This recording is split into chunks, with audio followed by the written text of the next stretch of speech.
Jack Brenner is a struggling handyman living in a leaking trailer, barely making ends meet. With winter coming and bills piling up, he's desperate for work. That's when he finds a mysterious job posting: repair a remote mountain cabin in exchange for food and shelter. The job seems perfect until Jack meets the cabin owner. Camille Drake appears to be just another wealthy woman seeking privacy, but she's actually a billionaire tech mogul hiding from a world that betrayed her. What starts as a simple handyman job becomes something neither of them expected. Jack works on the cabin while Camille discovers what it feels like to be treated like a regular person. Shared meals and quiet conversations slowly break down the walls they've both built around their hearts. But when Jack learns who Camille really is, everything changes.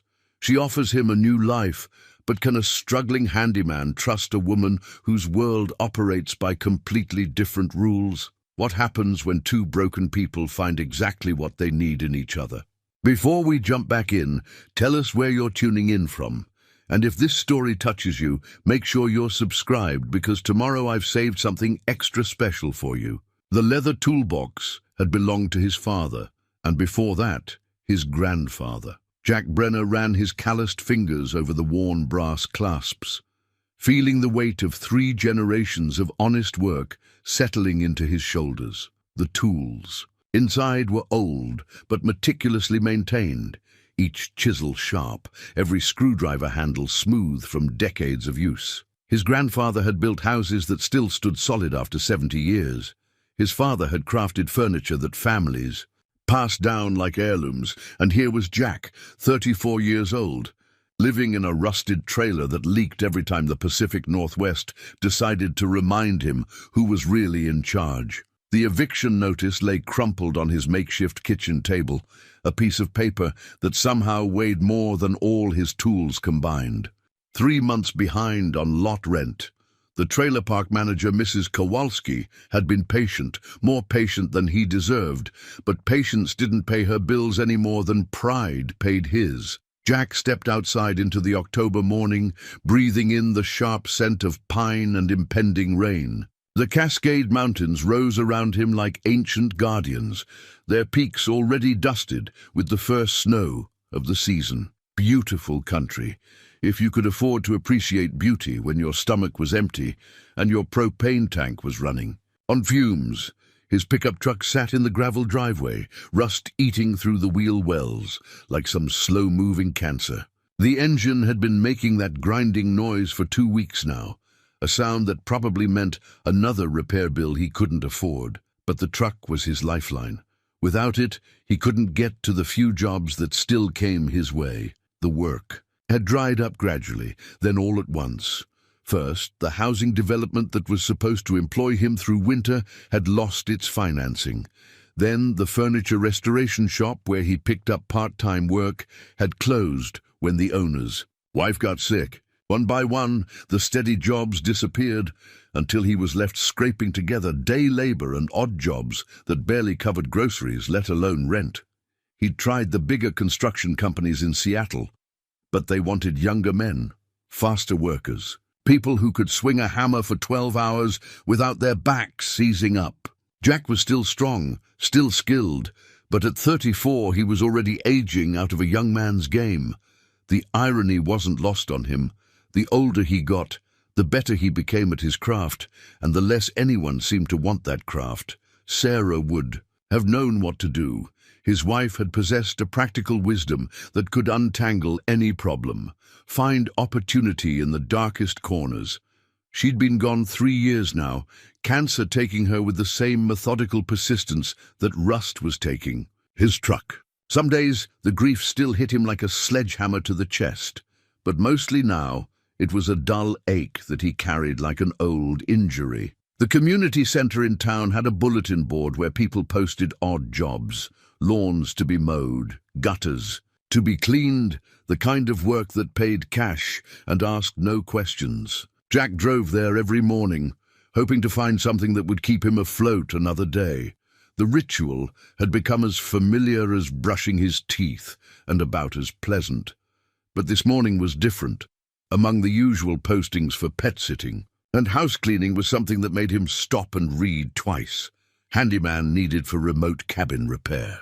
Food and lodging provided. Extensive work required before winter. Serious inquiries only. GPS coordinates 47.72111N, 120.741W. Come prepared to work. No phone number, no name. Just coordinates that, when Jack plugged them into his phone, showed a location deep in the mountains about 2 hours north. The posting was handwritten on expensive paper, the kind with a subtle texture that whispered of money. The penmanship was precise, almost architectural in its clean lines. Jack studied the posting for a long time, aware that other people were moving around him, going about their morning business, while he contemplated what might be his last, best chance to avoid complete disaster. Food and lodging provided. That meant he wouldn't have to worry about groceries or the leak in his trailer roof. Extensive work meant steady employment, at least until winter set in properly. It also meant isolation, working for someone he'd never met, in a place he'd never been. The coordinates were remote enough that cell service would be spotty at best. If the job went wrong, if the person turned out to be unstable or dangerous, he'd be a long way from help. But the alternative was certain eviction, certain hunger, certain failure. Jack carefully copied the coordinates into his phone and drove. Home to pack. He didn't have much. A duffel bag of clothes, his tools, a few books Sarah had loved that he couldn't bear to part with. Everything that mattered to him fit easily in the bed of his truck. Mrs. Kowalski was waiting for him when he pulled into the trailer park. She was 70-something, Polish, and tougher than the nails Jack drove for a living. Her expression was a mixture of resignation and genuine sadness. "You're leaving," she said. It wasn't a question. "Got a job up north, remote work. Might be gone a few weeks, maybe longer." She studied his face with eyes that had seen too much of life's hard truths. "Jack, I know things are difficult. If this job doesn't work out, it'll work out," he forced, conviction into his voice.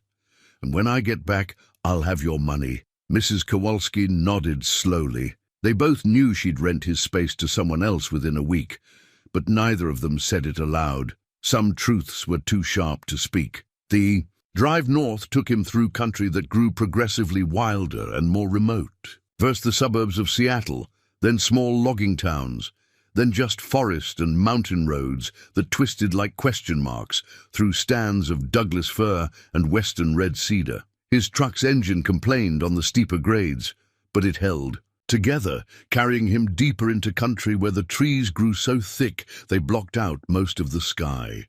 The coordinates led him up a dirt road that hadn't seen grading in recent memory. Ruts and washouts forced him to creep along in first gear, rocks pinging off his undercarriage like angry insects. After 30 minutes of careful driving, the road opened into a small clearing dominated by a cabin that had seen better decades. The structure was solid, good bones, as his father would have said, but neglected. The roof sagged in places. Several windows were cracked or missing entirely, and the wraparound porch tilted like a ship taking on water. Moss grew thick on the north-facing walls, and blackberry vines had begun their patient campaign to reclaim the entire building. But underneath the neglect, Jack could see quality. Hand-hewn logs fitted with the precision that only came from master craftsmanship, mortise and tenon joints that would outlast the forest around them. Someone had built this place to last forever, and with the right care, it might just do that. Woman emerged from the cabin as Jack climbed out of his truck. She was perhaps 40, with shoulder-length brown hair and the kind of careful composure that suggested she was used to being in control. Her clothes were simple, jeans and a flannel shirt, but something about the way she carried herself spoke of education, of a life lived in different circles than the ones Jack knew. "You must be here about the repair work," she said, her voice carrying a slight accent that Jack couldn't place. "I'm Camille." Jack Brenner. He gestured toward the cabin. "That your posting at the community center?" It was. She studied him with intelligent eyes, taking in his work clothes, his calloused hands, the tool belt hanging from his waist. "What's your experience with log construction?" 20 years of carpentry, 5 of those specializing in restoration. Work. My father taught me traditional joinery. Jack approached the cabin's foundation, running his hand along one of the support posts. This is good work. Douglas fir? I believe so. The cabin was built in the 1940s by my grandfather. The slight hesitation suggested there was more to that story. It's been empty for several years. As you can see, it needs considerable attention. Jack walked the perimeter of the building, his trained eye cataloguing problems and solutions. The foundation was solid, but several sill plates would need replacing. The roof needed new shingles and flashing. Most of the windows required attention, and the entire structure needed chinking where the mortar between logs had cracked and fallen away. 6 weeks of work, he said finally. Maybe 8, depending on how much of the interior needs attention. The interior is livable. Barely, I'll show you. She led him through the front door into a space that spoke of faded grandeur. A massive stone fireplace dominated one wall, its hearth blackened by decades of use. The floors were wide-planked Douglas fir, scuffed and scratched, but still beautiful. A kitchen occupied one corner, equipped with propane appliances that looked functional if not modern.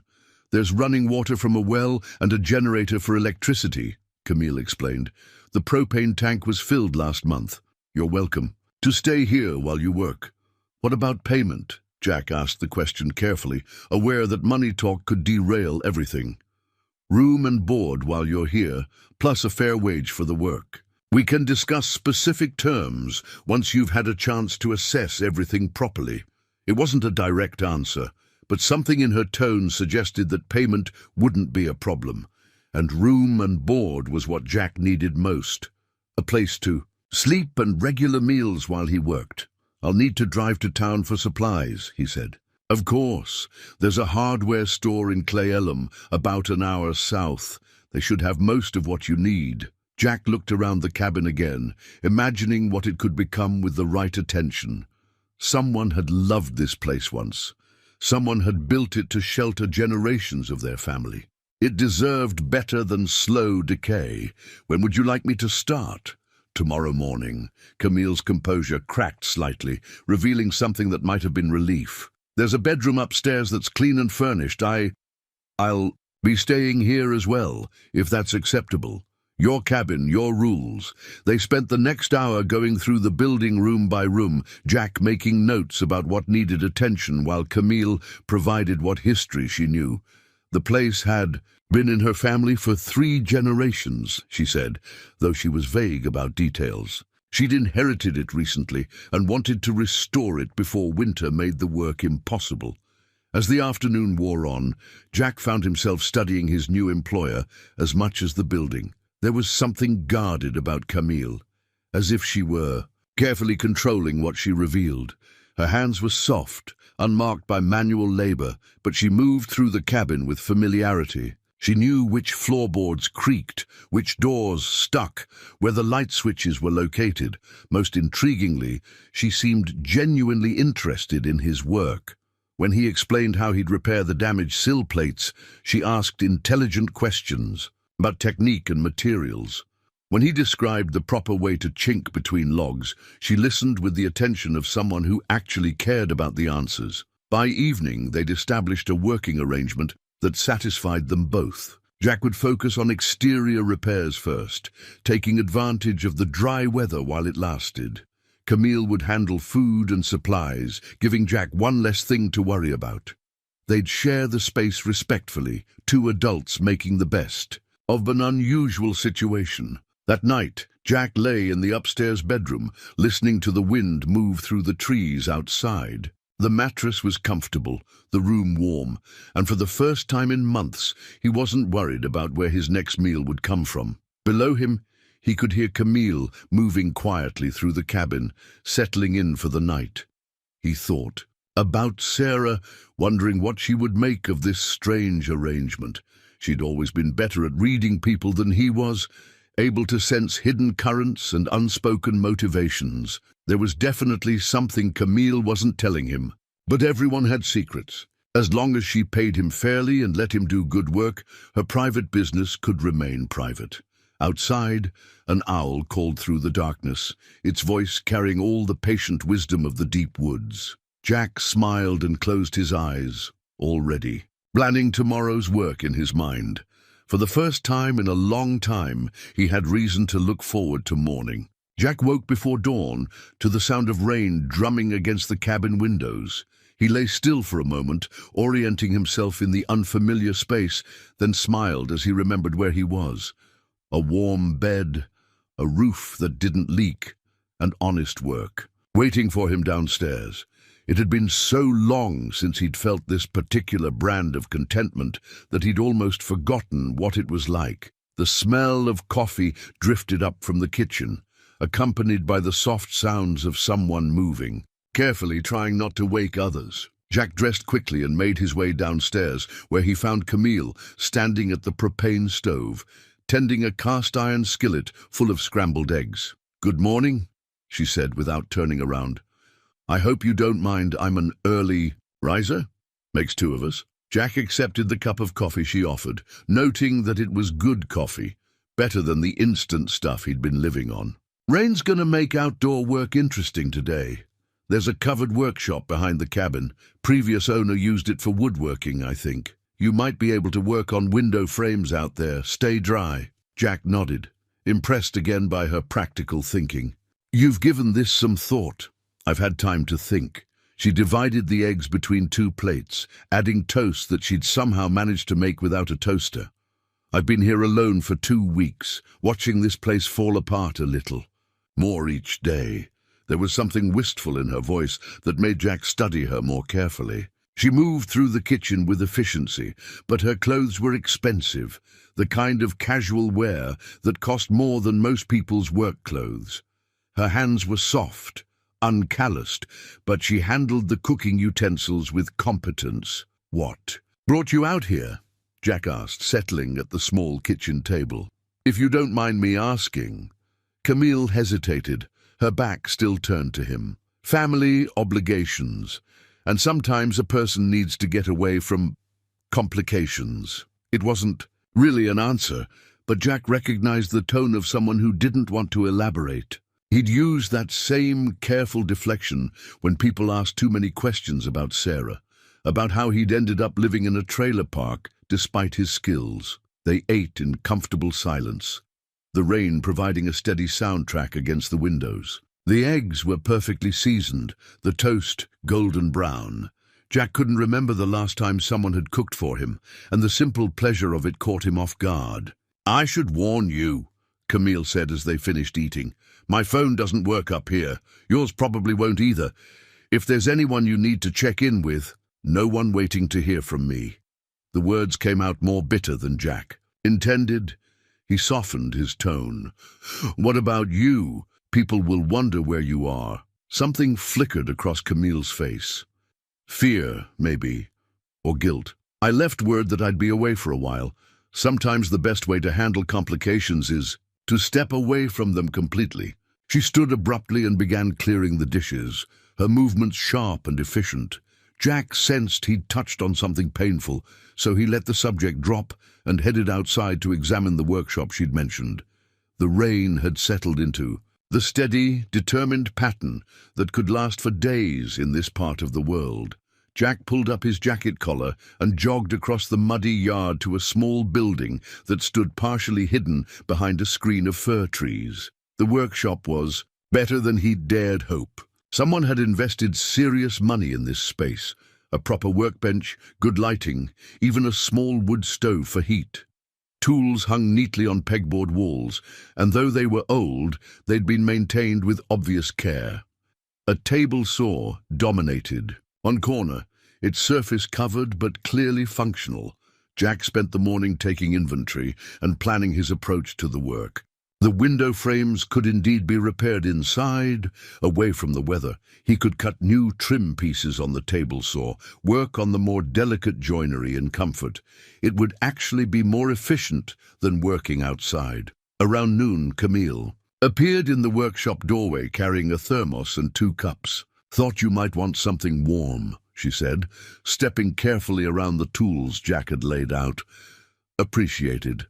Jack accepted the cup gratefully, inhaling the rich smell of what turned out to be excellent hot chocolate. This workshop is incredible. Whoever set it up knew what they were doing. My grandfather was a carpenter before he got into other work. Camille ran her fingers along the workbench surface, worn smooth by decades of use. He built most of this place with his own hands. What kind of other work? Again, that hesitation. Business, import-export, I think. He traveled a lot. Jack nodded, though something about her answer felt rehearsed. People's stories about their families usually contained more detail, more emotion. But he was hardly in a position to judge. His own family history had enough painful gaps that he avoided discussing. They worked together for the next hour, Camille holding pieces while Jack measured and marked cuts. She had good hands for the work, steady and precise, and she followed instructions without needing them repeated. More than once, Jack found himself thinking that she'd probably been good at whatever her regular job was. "Can I ask you something?" Camille said as Jack lined up a cut on the table saw. "Shoot. Do you ever wonder if you're living the life you're supposed to be living?" The question was so unexpected that Jack paused, with his hand on the saw's power switch. "That's a hell of a thing to ask someone." "I'm sorry. I don't usually. I spend too much time alone, I think. Start asking the big questions out loud." Jack made his cut, the saw blade singing through the cedar trim piece. "I used to think I had it figured out," he said when the noise stopped. "Married young, started my business, thought I'd build something lasting. Then life happened." "Your wife?" "Cancer. 3 years ago." The words still felt like swallowing. "Glass. After that, it seemed like everything I'd built just unraveled." Camille was quiet for a long moment. "I'm sorry. That must have been devastating. Changed everything. Made me realize how little control we actually have." Jack picked up the freshly cut piece, examining it for squareness. "What about you? Having second thoughts about your choices? More like wondering if I ever really made any choices at all. Sometimes it feels like life just carries you along, and you wake up one day in a place you never intended to be." There was something raw in her voice that made Jack look up from his work. Camille was staring out the workshop window at the rain-soaked forest, her expression distant and troubled. "You can always make different choices," Jack said gently. "Might not be easy, but the option's always there." "Is it? What if the life you're living affects other people? What if walking away would hurt them? Then you have to decide what you can live with. Sometimes staying hurts people too, just in different ways." They worked in thoughtful silence after that, the conversation settling between them like dust. Jack found himself stealing glances at Camille, trying to read the story, written in her careful posture and guarded expressions. She was running from something, that much was clear. The question was whether she was running towards something better or just away from something worse. Late in the afternoon, as Jack was cleaning up his work area, Camille's phone buzzed. She'd placed it on the workbench, and when the screen lit up, Jack couldn't help but notice that it was an expensive model, the kind that cost more than most people made in a month. The screen showed several missed calls and a string of text messages. Camille glanced at the phone, and her entire demeanor changed. The color drained from her face and her hands began to shake slightly. "Everything okay?" Jack asked. "Fine. Just work stuff." She picked up the phone and powered it off completely, her movements jerky and decisive.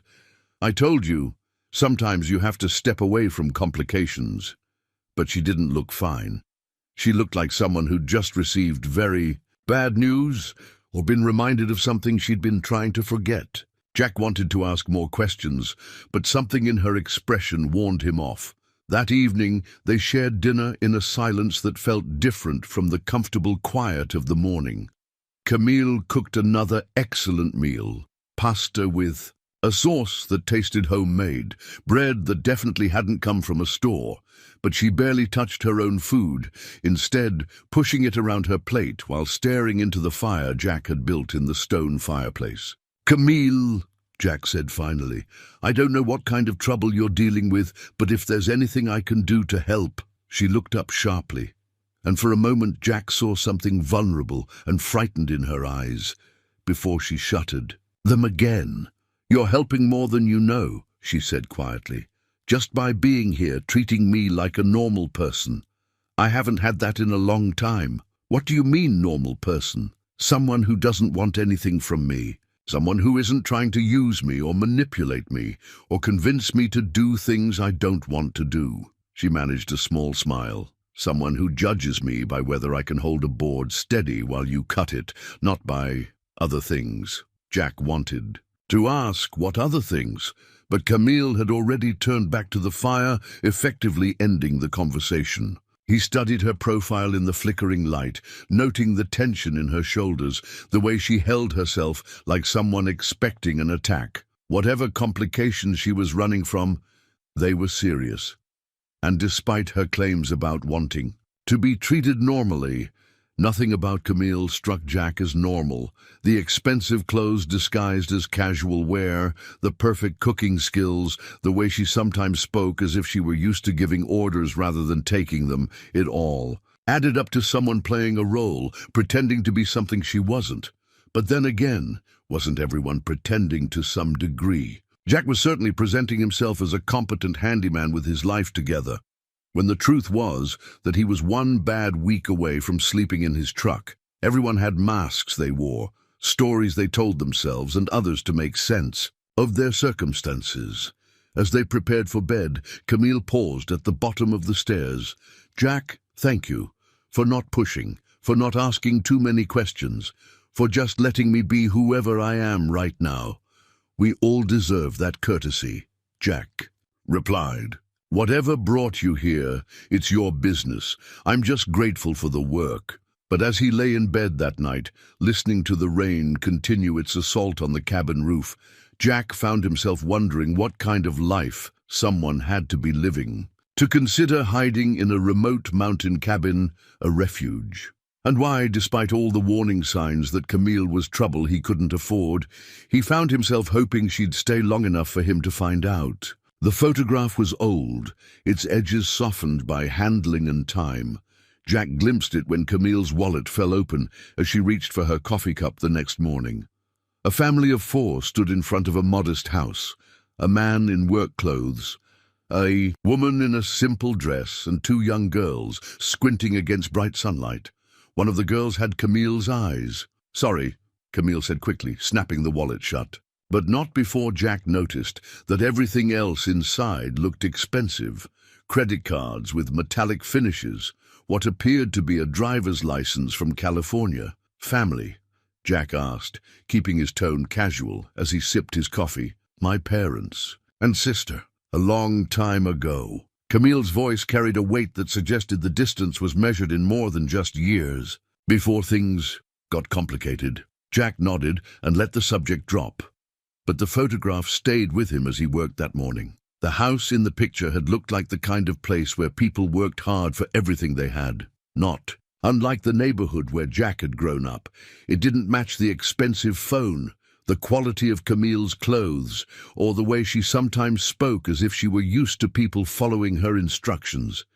The rain had finally stopped, leaving the world washed clean and smelling of wet earth and pine needles. Jack spent the morning replacing rotten sections of the cabin's wraparound porch, while Camille worked inside, cleaning and organizing with the focused intensity of someone who needed to keep busy. Around noon, she appeared beside him carrying a lunch that looked like it belonged in a restaurant, sandwiches cut diagonally on artisanal bread, soup in a thermos that probably cost more than Jack's tool belt. "You don't have to wait on me," Jack said, accepting the meal gratefully. "I can make my own lunch. I like cooking. It's therapeutic." Camille settled beside him on the porch steps, unwrapping her own sandwich. "Besides, you're working hard. It's the least I can do." They ate in comfortable silence, watching a hawk circle overhead while chipmunks chattered in the trees around them. Jack found himself studying Camille's profile, noting the way she seemed to really see the forest around them, as if she were memorizing details she might need later. "How long since you've been up here?" he asked. Years, maybe 10 years. She paused, seeming to calculate. I used to come here as a child sometimes, but after my grandfather died, the family sort of scattered. What kind of business was your grandfather in? You mentioned import-export. Various things.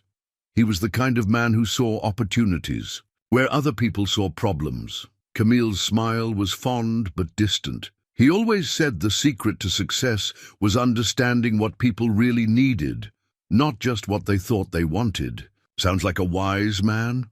He was. He's the one who taught me that sometimes the most important decisions are the ones nobody else understands. There was something in her tone that suggested she was talking about more than her grandfather's business, philosophy. Jack wanted to ask what decision she was struggling with, but Camille had already stood up, brushing crumbs from her jeans. I should let you get back to work, she said. I want to tackle the kitchen this afternoon. Some of those cabinets haven't been cleaned in a decade. Jack watched her disappear into the cabin, then returned to his work on the porch. The rhythm of physical labor had always helped him think, and as he measured and cut new boards, he found himself trying to piece together the puzzle that was Camille. She cooked like someone who'd had training, not just good home cooking, but technique that spoke of professional instruction. She moved through the world with the confidence of someone used to being in charge, but she deferred to him completely when it came to the cabin repairs. Most tellingly, she seemed genuinely surprised when he treated her opinions as important, as if she were used to being ignored or dismissed.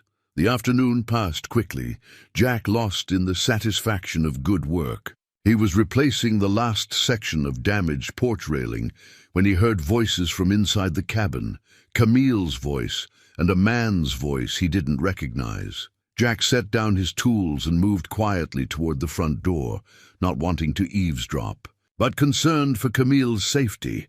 Through the screen door, he could see her standing in the living room, her back rigid with tension, speaking to someone Jack couldn't see. You can't just disappear, Camille.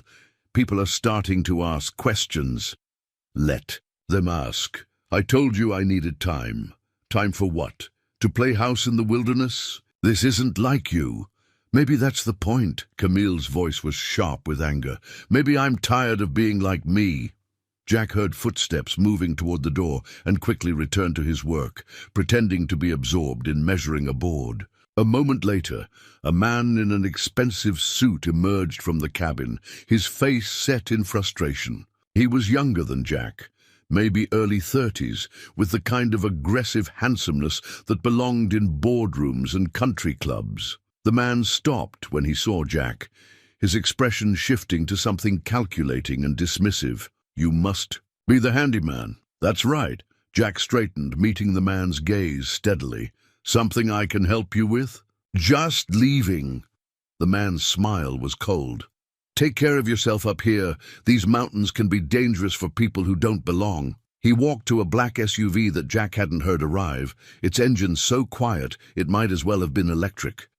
The vehicle looked expensive and out of place on the rough mountain road, like a piece of expensive jewelry dropped in a construction site. Camille appeared in the doorway as the SUV disappeared down the dirt track, her face pale and drawn. Everything okay?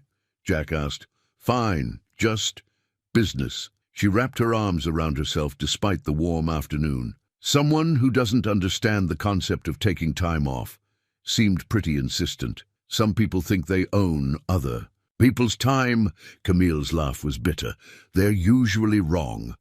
Jack wanted to ask more questions, but Camille had already turned and gone back inside. Through the windows, he could see her moving restlessly through the cabin, straightening things that were already straight, organizing spaces that were already organized.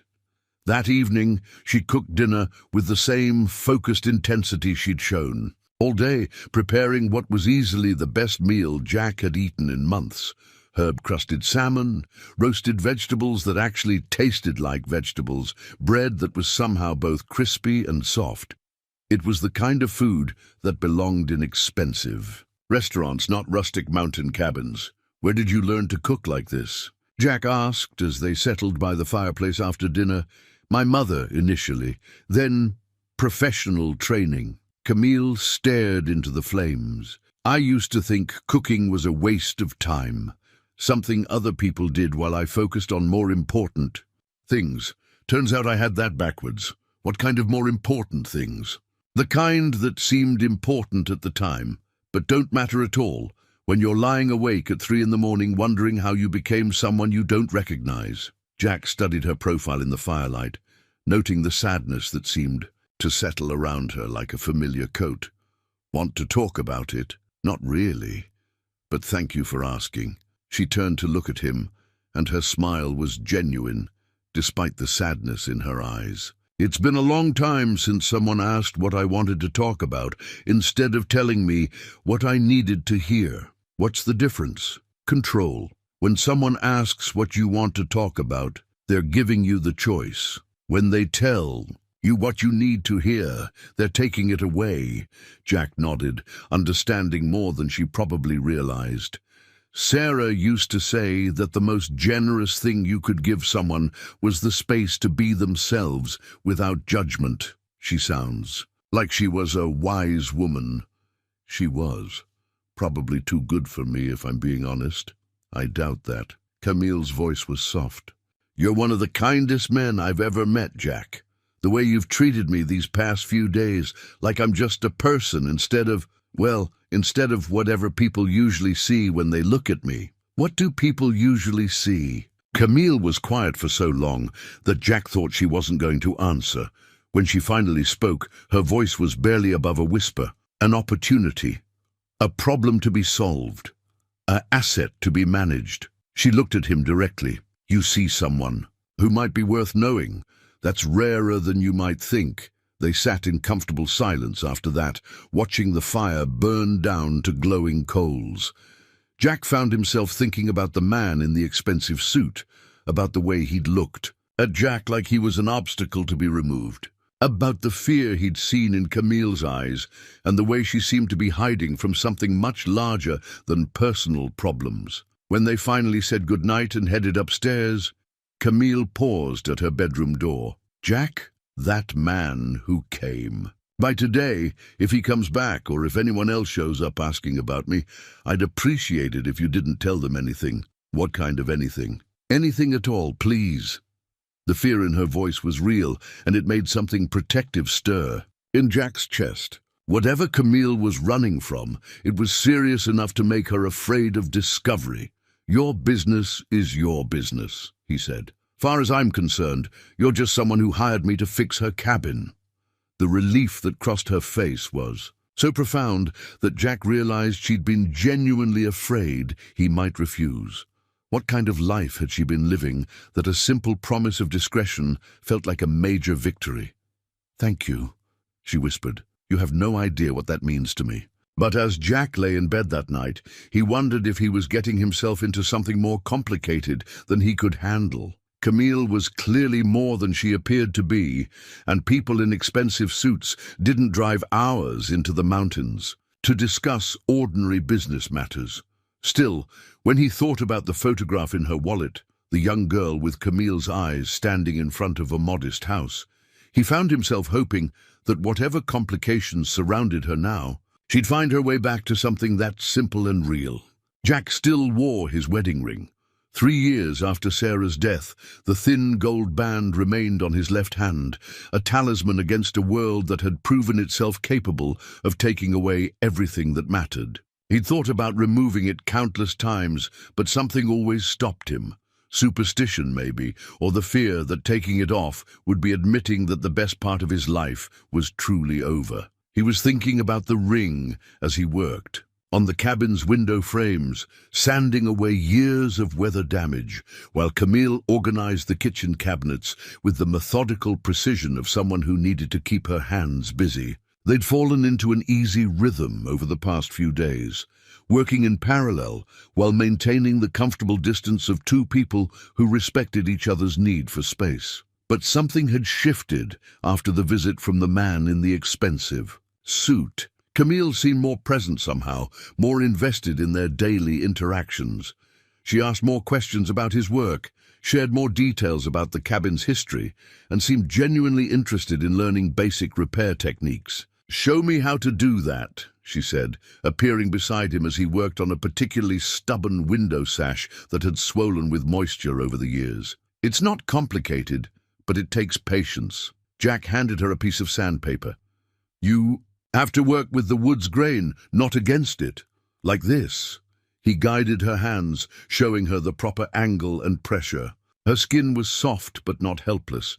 She had good instincts for the work, and she listened carefully to his instructions. When she got the technique right, her smile was bright with genuine accomplishment. "I've never built anything with my hands before," she said, examining the smoothed wood with satisfaction. "I mean, never anything real." "What did you do before? For work?" Camille's expression tightened slightly. "Management, strategic planning, the kind of work where you move numbers around on screens and call it productivity. Sounds like it paid." "Well, it did. Too well, maybe." She returned to sanding, her movements becoming more aggressive. "Ever wonder if getting paid a lot for something is a sign that it's probably not worth doing?" Jack considered this while working on another section of the frame. "Depends on whether the work makes the world better or worse, I guess.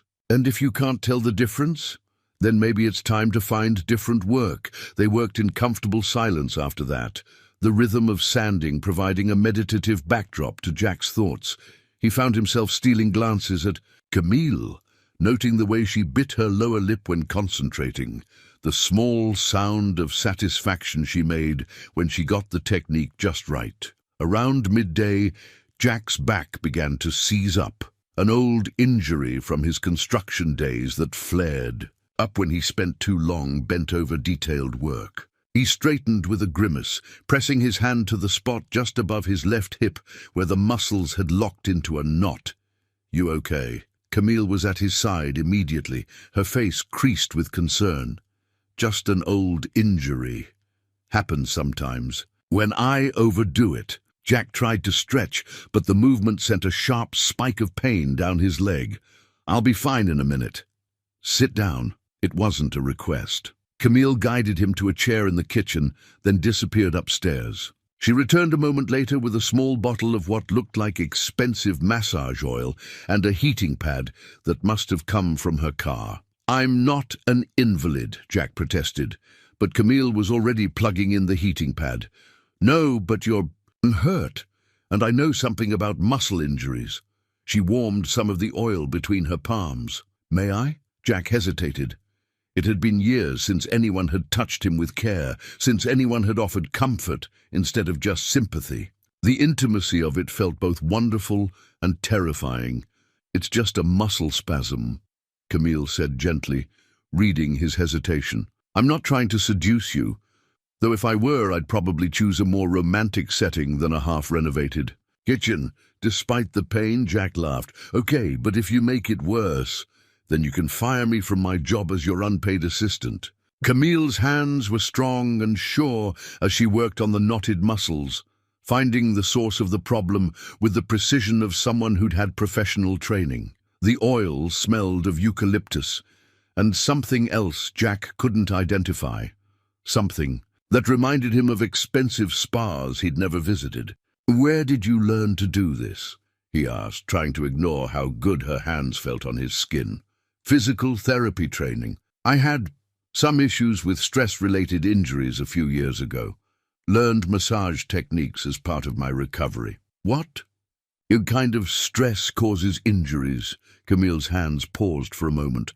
"The kind that comes from forgetting you're human instead of just a machine that processes information and makes decisions." Jack thought about that as she continued working on his back.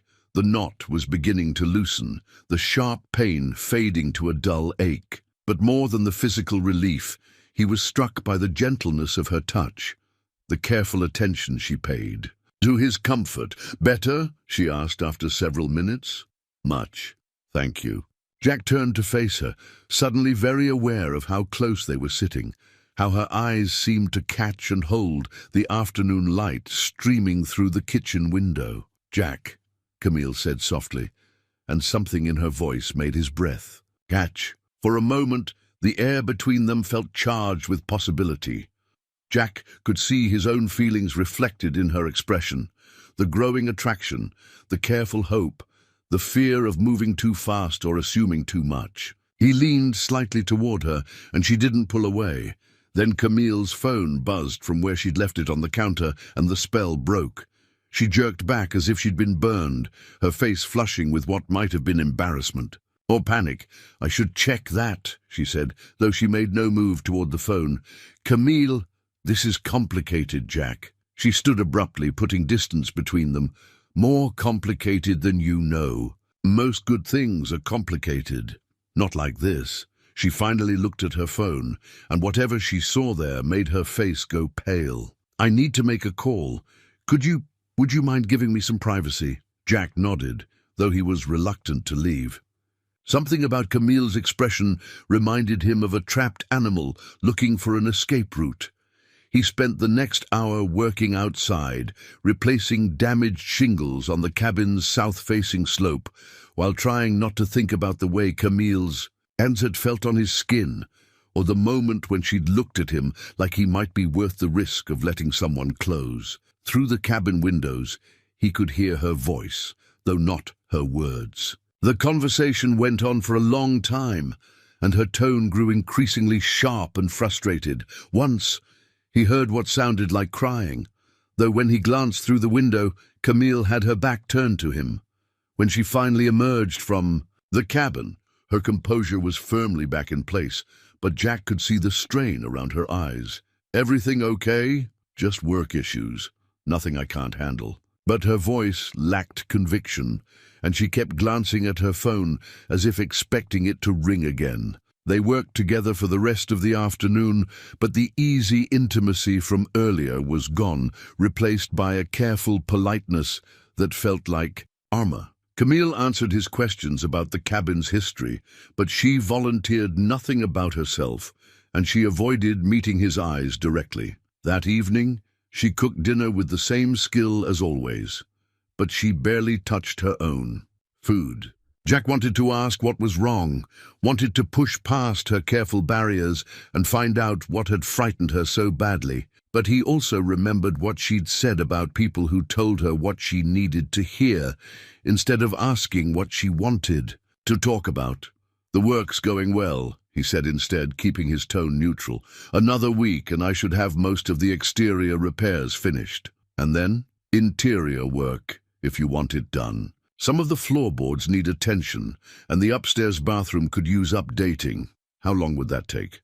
Jack studied her face, trying to read the emotion beneath her careful expression. "Depends on how much you want done. Could be another month, maybe longer."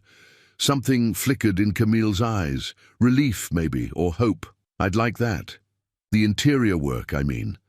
This place deserves to be properly restored." "It does. Someone put a lot of love into building it." "Yes," Camille said quietly, looking around the cabin as if seeing it for the first time. "Someone did." Later that evening, as they sat by the fire reading, Jack with a biography of Frank Lloyd Wright he'd found on the cabin's shelves, Camille with what looked like a business journal, Jack found himself thinking about the moment in the kitchen when she'd touched him with such careful tenderness. Sarah had touched him like that, with hands that offered comfort without asking for anything in return. He'd thought he'd never find that again, had convinced himself he didn't deserve it.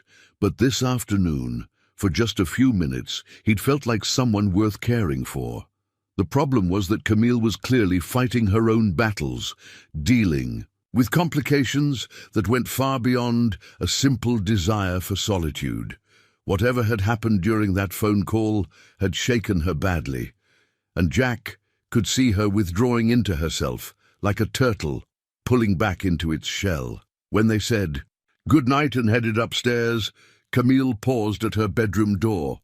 "Jack, this afternoon when we were close, I want you to know it wasn't just gratitude or loneliness or anything like that.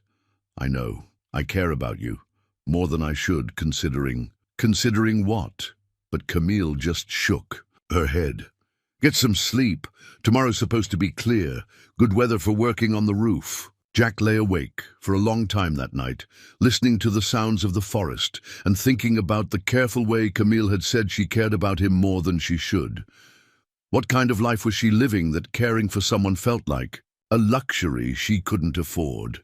He thought about his wedding ring, still circling his finger like a golden reminder of love lost. Maybe it was time to consider the possibility that love could be found again, even in the most unexpected places. Maybe it was time to stop protecting himself from the possibility of loss and start opening himself to the possibility of gain. But first, he needed to understand what Camille was so afraid of, and why she seemed to think that caring for him was somehow dangerous for them both.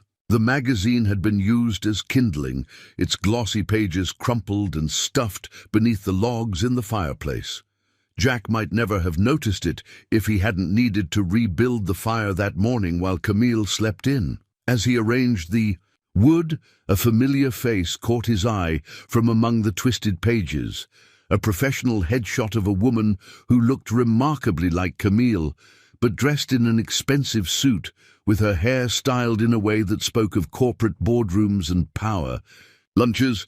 Jack carefully extracted the page, smoothing it out on the kitchen table. The headline read, "Tech visionary Camille Drake takes indefinite leave from Drake Industries." The article was dated 3 weeks ago, and the woman in the photograph was definitely his Camille, though she looked like a completely different person. Harder, more polished, wearing the kind of expression that suggested she was used to making decisions that affected thousands of people. He read the article twice, his coffee growing cold as the implications sank in. Camille Drake, CEO and founder of Drake Industries, one of the fastest-growing tech companies on the West Coast. Net worth estimated in the hundreds of millions. The article mentioned a personal leave of absence and speculation about health issues, family problems, or possible board conflicts. Jack set the magazine page aside and stared out the kitchen window at the forest beyond, trying to reconcile the woman in the photograph with the person who'd taught him to make perfect scrambled eggs, who'd massaged his aching back with such gentle care, who'd looked at him like he was someone worth knowing. No wonder she'd seemed familiar with giving orders. No wonder her clothes were expensive, her phone top of the line, her cooking skills professionally trained.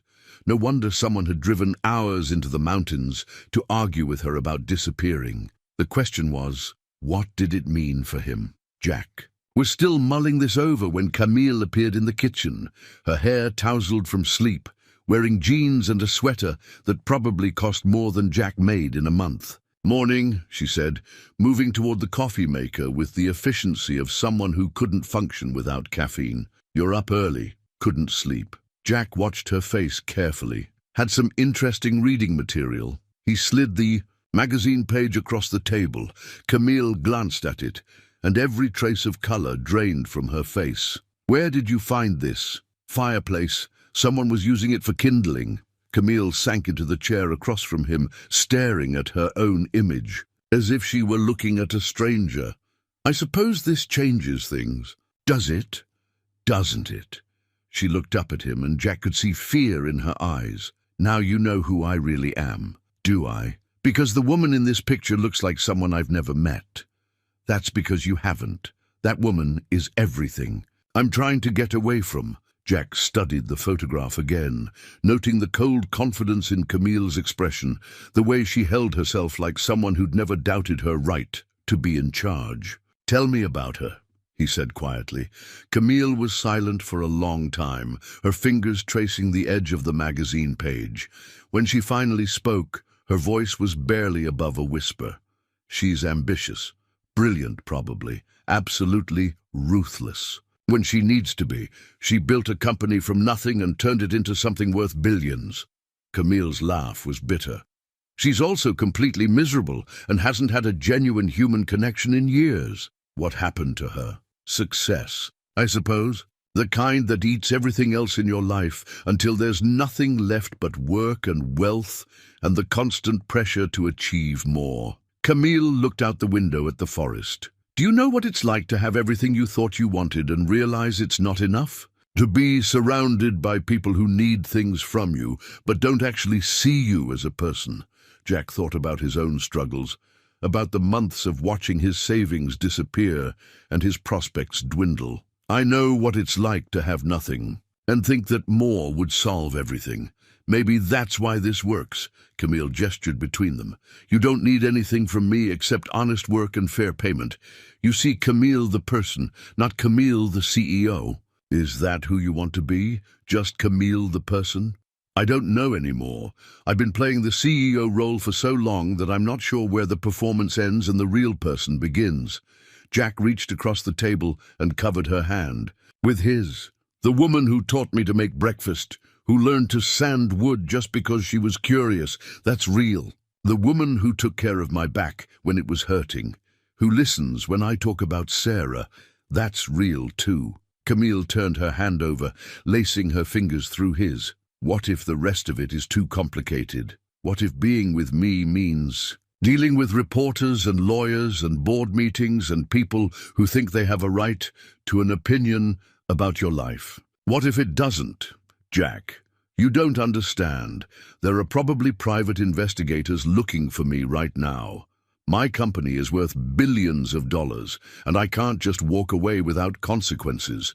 The board, the shareholders, the employees, they all have expectations. What do you have expectations for? The question seemed to catch Camille off guard. She stared at him for a moment, as if no one had ever asked her what she wanted for herself. I want to wake up in the morning without feeling like I'm about to go into battle, she said finally. I want to have conversations that aren't about market share or quarterly projections or hostile takeover attempts. I want to touch something I built with my own hands and know that it will still be there tomorrow, not because it's profitable, but because it matters. Those sound like reasonable expectations, do they?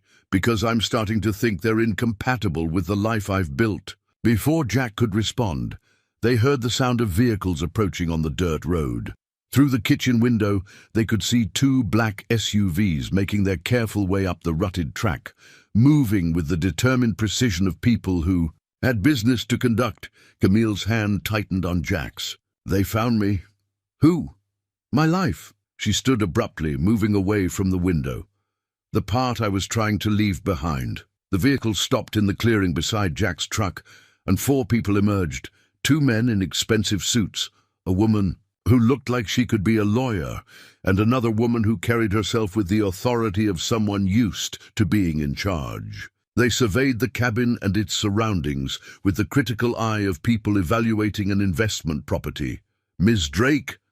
The lead man called out, his voice carrying easily across the clearing. We need to speak with you.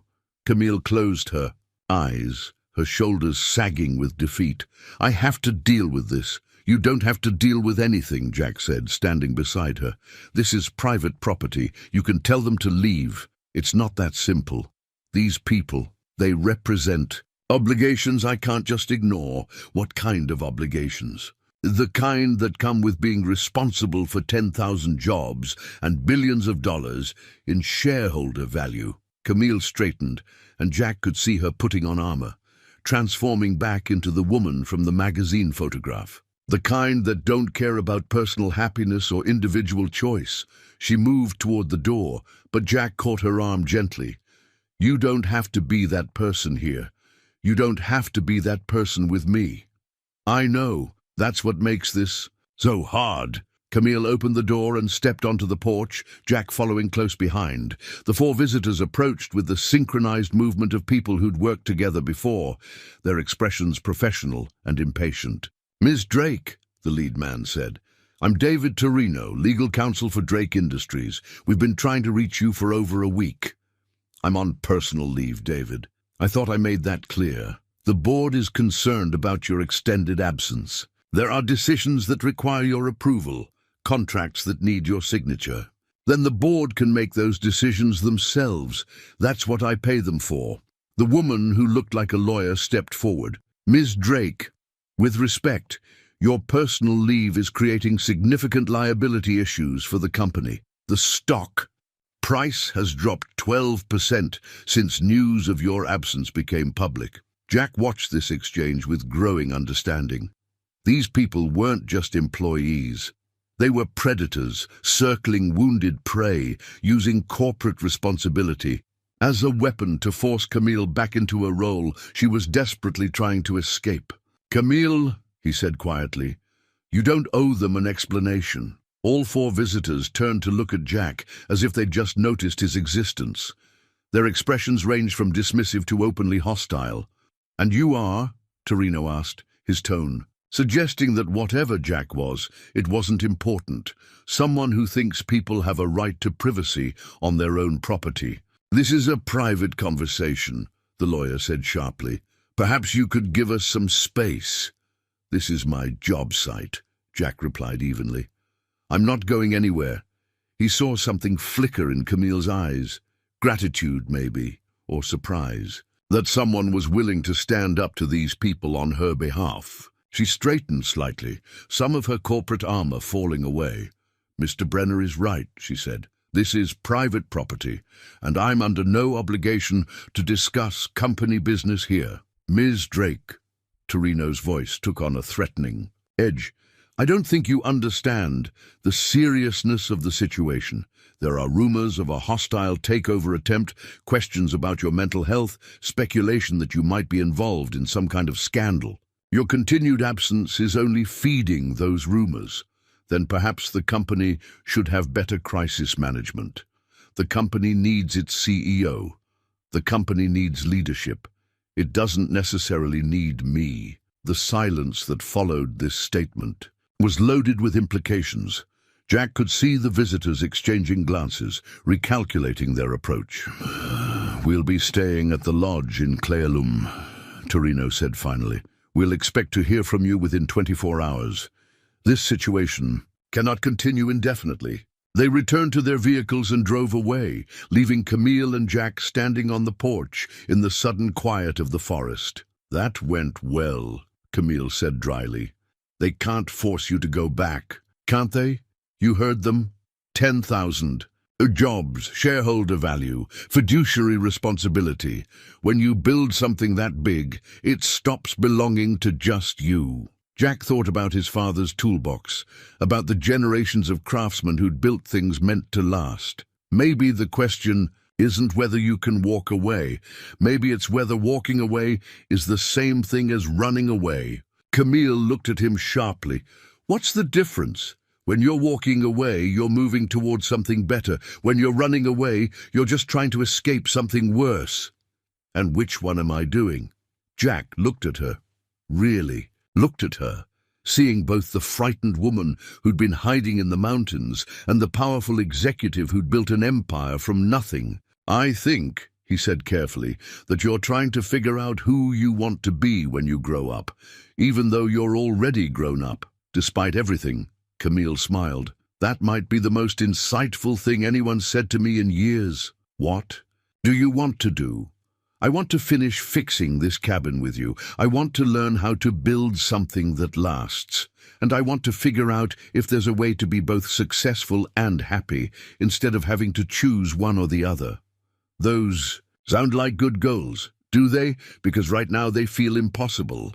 Jack reached for her hand, noting that she didn't pull away. "Most good things feel impossible until you start working on them." "Is that your professional opinion, Mr. Brenner?" "That's my personal opinion, Ms. Drake." But even as they stood there, holding hands, Jack could see the shadow of doubt in Camille's eyes, the fear that her past was too powerful to escape and her future too uncertain to trust. The wine bottle appeared at dinner 3 nights later, as if Camille had been saving it for a special occasion. Jack recognized it as expensive even before he read the label, a 1995 Bordeaux that probably cost more than his monthly rent back. When he'd had rent to pay, she opened it with the practiced ease of someone who'd attended enough corporate dinners to know good wine from great wine. "Celebrating something?" Jack asked, accepting the glass she offered.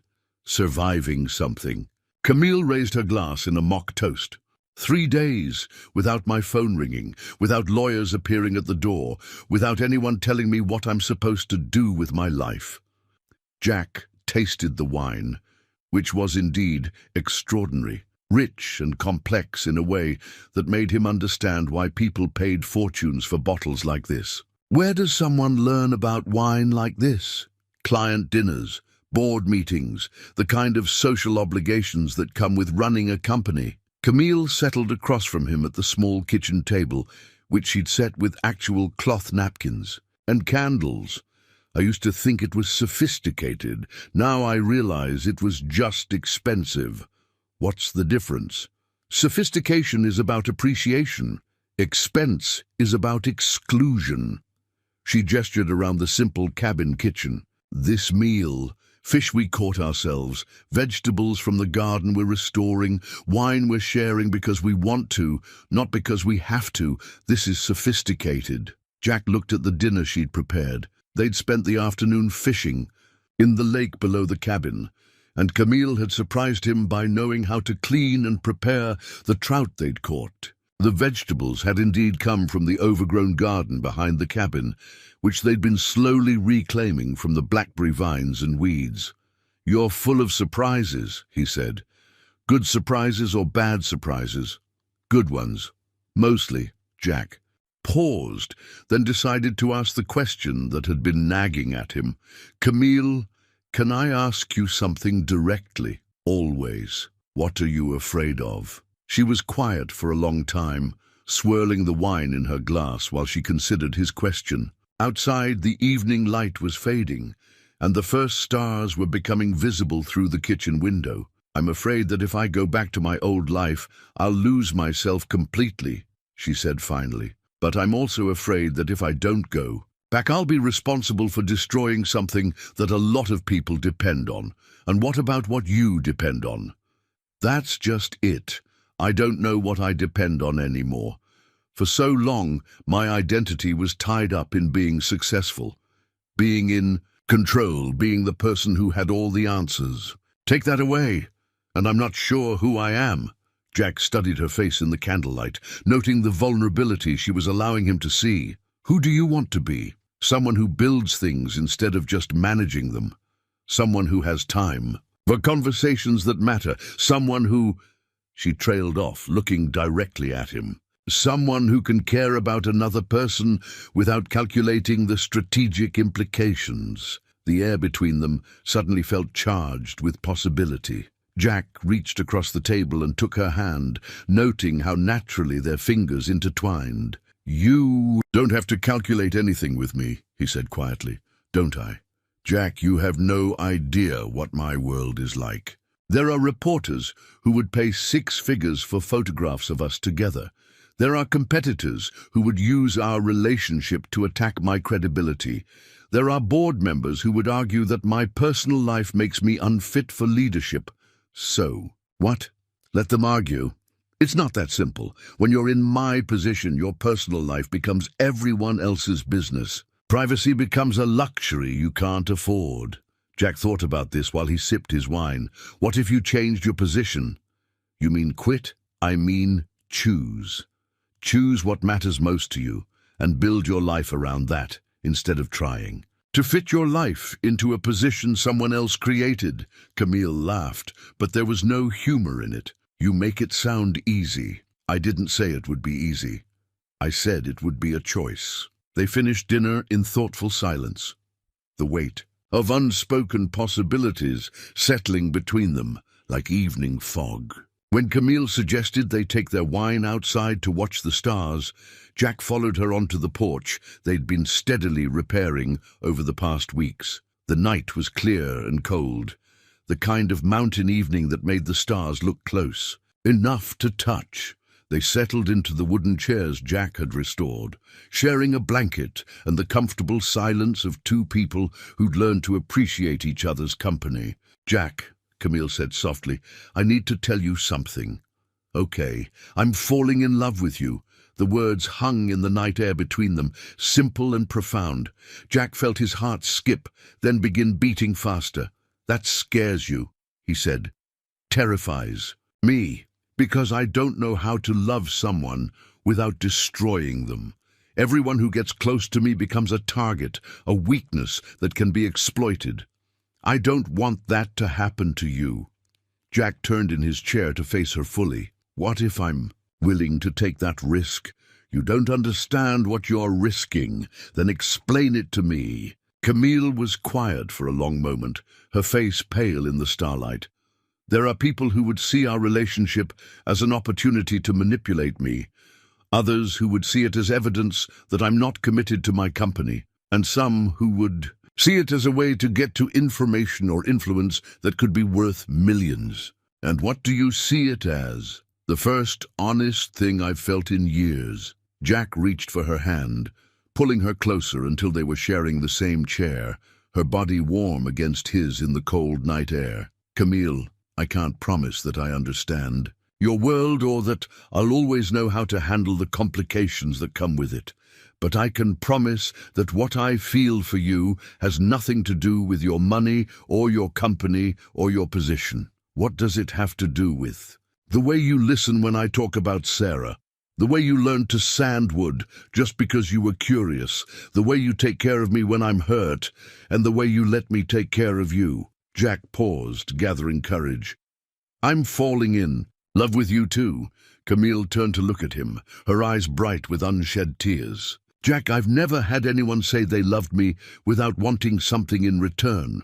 I'm not asking for anything in return, aren't you? What about the future? What about building a life together? What about all the normal things that people in love want? I want those things, but I want them with you, not with your bank account or your company. If you walked away from all of it tomorrow and we had to live in my old trailer, I'd be the luckiest man alive. You say that now, but you don't know what it would really mean. The media attention, the loss of privacy, the constant pressure. Jack silenced her with a kiss, soft and gentle and full of everything he couldn't put into words. When they broke apart, both of them were breathing hard. I know what I'm choosing, he said. The question is what you're choosing. Camille studied his face for a long moment, then kissed him back with a passion that answered every question he'd been afraid to ask. When they finally separated, she rested her forehead against his. I choose you, she whispered. Whatever that means, whatever it costs, I choose you. They made love that night, with the desperate tenderness of two people who'd found something precious and weren't sure they'd be allowed to keep it. Afterward, they lay in Camille's bed, listening to the wind in the trees outside, their bodies intertwined and their futures suddenly impossibly connected. What happens now? Jack asked, his fingers tracing patterns on her skin. I don't know, but for the first time in years, I'm looking forward to finding out.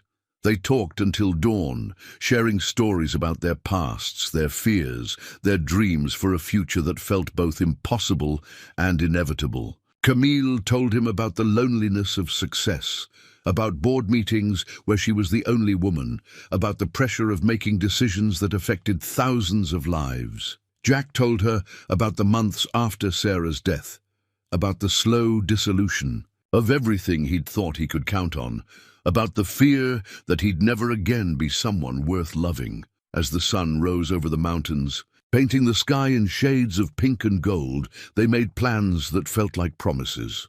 They would finish restoring the cabin together. Camille would figure out a way to handle her company obligations without sacrificing her personal happiness. Jack would help her build something real and lasting, something that belonged to them, rather than to shareholders or board members or anyone else who thought they had a claim on their lives. But even as they planned and promised and hoped, Jack could see the worry in Camille's eyes, the fear that the world they were trying to leave behind wouldn't let them go so easily. And in the distance, almost too faint to hear, came the sound of vehicles on the mountain road, moving slowly but determinedly toward the cabin where two people had dared to choose love over obligation, hope over fear, and each other over everything else their separate worlds had demanded of them. The tablet had been hidden behind a stack of books on the cabin's mantelpiece, forgotten until Jack accidentally knocked it over while adjusting the damper on the fireplace. It clattered to the floor, its screen lighting up automatically to reveal a news website that made Jack's blood run cold. The headline read, "Missing Tech CEO Camille Drake, Kidnapped or Having a Breakdown." Below it was a photograph that had clearly been taken from a distance with a telephoto lens. Jack and Camille embracing on the cabin's porch, their faces clearly visible despite the poor image quality. Jack stared at the screen, his mind struggling to process the implications. The article, published just hours earlier, painted a picture that bore no resemblance to the reality he'd been living. According to unnamed sources, Camille Drake had disappeared under suspicious circumstances, possibly taken against her will by an unknown individual described as a drifter with a history of financial problems. The article mentioned Jack by name, included details about his eviction from the trailer park, and suggested that he might be holding Camille for ransom or other nefarious purposes. "What the hell?" Jack muttered, scrolling through the article with growing horror. The story included quotes from concerned colleagues worried about Camille's mental state, speculation about whether she'd been coerced into her disappearance, and dark hints about the dangerous individual she'd been seen with. There were even suggestions that Jack might be part of a larger conspiracy to manipulate Drake Industries' stock prices through their CEO's mysterious absence. "Jack?" Camille appeared in the doorway, drawn by the sound of the falling tablet. "What's wrong?" He turned the screen toward her, watching as her face went through the same progression of emotions he'd just experienced. Confusion, shock, then mounting anger. "Those bastards," she whispered, reading over the article. "They're trying to destroy you to get to me."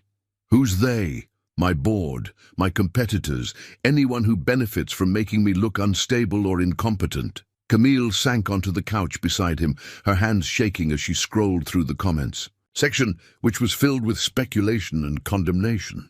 "This is exactly what I was afraid of." Jack read over her shoulder, his own anger building as he saw himself described as everything from a con artist to a potential terrorist. The comments ranged from concerned to vicious, with several people calling for law enforcement to investigate his background and rescue Camille from what was obviously a dangerous situation. "They've made me the villain," Jack said, his voice hollow. "Christ, Camille, there are people calling for the FBI to get involved." "I know, I'm so sorry, Jack. This is my fault." "How is this your fault? You didn't write this article." "But I knew this would happen. I knew that being with me would make you a target, and I let myself ignore it because I wanted—" She trailed off, tears streaming down her face. "Because I wanted to be happy." Jack set the tablet aside and pulled her close, feeling the tremor in her body as she fought to maintain control. "Camille, we can fix this. You can call these reporters, tell them the truth about what's really happening here." "Can I?" "Because the truth is that I did disappear without telling anyone where I was going. I did cut off communication with my company for weeks. And I did get involved with someone I barely knew." She looked up at him with anguish in her eyes. "They've taken the facts and twisted them just enough to make their story believable." Jack studied the article again, noting how skillfully it had been crafted. Nothing in it was technically false, but the implications were devastating. His financial problems were real. Camille's disappearance was real. Their relationship was real. But the context that made those facts meaningful had been stripped away, leaving only a narrative that painted him as a predator and her as a victim. "There's more," Camille said quietly, scrolling to the bottom of the article. "Look at this." The final paragraph mentioned that Drake Industries stock had surged 15% since the kidnapping story broke, as investors apparently viewed Camille's potential victimization as preferable to voluntary abandonment of her company responsibilities. Someone was making millions of dollars from this manufactured crisis. "They're profiting from this," Jack said, the full scope of the manipulation becoming clear. "Someone leaked our location, hired the photographer, and fed this story to the press specifically to drive up stock prices, and to make sure I have no choice but to come back. Because now, if I don't return immediately and publicly, it will look like I'm either being held against my will or I'm having some kind of mental breakdown." Jack felt a cold weight settling in his stomach as he realized what this meant for their future. "So what do we do?" I don't know. If I go back now and confirm that I was here voluntarily, it will destroy the stock boost, but it will also confirm that I abandoned my responsibilities for a romantic relationship. The board will use that as evidence that I'm unfit for leadership, and if you don't go back, then this story grows bigger. There will be search parties, FBI investigations, media circuses. Your life will be completely destroyed, and eventually, the truth will come out anyway, but by then, the damage will be irreversible. They sat in silence for several minutes, the weight of their impossible situation settling around them like a shroud. Jack thought about all the plans they'd made the night before, all the promises they'd whispered in the darkness. Less than 12 hours ago, he'd believed they could build a life together. Now it seemed like they'd been living in a fantasy that was finally colliding with reality. "There's something else," Camille said, her voice barely audible. "Something I haven't told you." Jack felt his heart skip. "What?" "The reason I really left the company. It wasn't just burnout or a need for space." She took a shaky breath. "There's been a hostile takeover attempt in the works for months. Someone has been systematically buying up shares and positioning themselves to force me out. I think they've been planning this whole thing." "What whole thing?" "Creating a crisis that would either force me back under their terms or make me look so unstable that they could justify removing me entirely." Camille's voice grew stronger as the pieces fell into place. "Think about it. My extended absence creates instability, which drives down stock prices. Then they leak this kidnapping story, which drives prices back up while making me look like either a victim or a lunatic. Either way, they win." Jack stared at her, the scope of the conspiracy beginning to dawn on him. "You're saying this was all planned, that someone orchestrated your disappearance? Not my disappearance, my discovery. They probably had people watching the cabin, waiting for the right moment to document our relationship and spin it into a crisis." Camille's anger was building now, replacing her earlier despair. "I played right into their hands. I gave them exactly what they needed to destroy me, or to destroy us." "Yes." The word was heavy with grief. "Jack, I don't see a way out of this that doesn't hurt you. If I go back and tell the truth, you'll be crucified in the media as the man who seduced a vulnerable CEO. If I don't go back, you'll be investigated as a potential kidnapper. Either way, your life is ruined." Jack looked around the cabin they'd been restoring together, at the tools scattered on the table, at the evidence of the life they'd been building. Less than a day ago, this place had felt like sanctuary. Now it felt like a trap. "What if we run?" he asked. "What if we just disappear, start over somewhere else?" "With what? My accounts are probably frozen by now, and you don't have the resources for that kind of escape. Besides, running would just confirm their story. We'd be fugitives for the rest of our lives." Jack felt the future they'd planned crumbling around them like a house built on sand. The cruelest part was that their love was real, their connection genuine, their plans for the future achievable. If only they'd been allowed to pursue them without interference from a world that saw their happiness as a threat to someone else's ambitions. "I'm going to call them," Camille said, reaching for her phone. "I'm going to call the board and the reporters and everyone else who thinks they own my life, and I'm going to tell them exactly what I think of their manipulation." "Camille, wait." Jack caught her hand. "Think about this. If you lash out now while you're angry, you'll just confirm that you're unstable. You'll be playing into their narrative. Then what do you suggest?" Jack looked at the tablet again, at the photograph of them embracing, at the comments calling for his arrest. He thought about Mrs. Kowalski, who would probably see this story and wonder what kind of man she'd trusted with her trailer. He thought about the few friends he had left, who would read these articles and question everything they thought they knew about him. "I think," he said slowly, "that we need to be smarter than they are. We need to control the narrative instead of letting them control it." "How?" "By telling our story first, on our terms, before they can twist it any further." "Camille, studied his face, hope beginning to replace despair in her expression. "You mean go public, together? I mean stop hiding. Stop letting them paint us as predator and victim, and start showing the world what we really are." "Which is what?" Jack took her hands in his, feeling the strength that had carried her through years of corporate battles, the gentleness that had taught him to love again. Two people who found something real in a world full of artificial things. Two people who chose each other over everything else their separate worlds offered them. For the first time since they'd discovered the article, Camille smiled. "You know, that will be the fight of our lives, don't you? They'll come at us with everything they have. Then we'd better make sure we're worth fighting for." As if summoned by their conversation, they heard the sound of vehicles approaching on the mountain road, not the quiet approach of investigators or reporters, but the deliberate noise of people who wanted to be heard coming.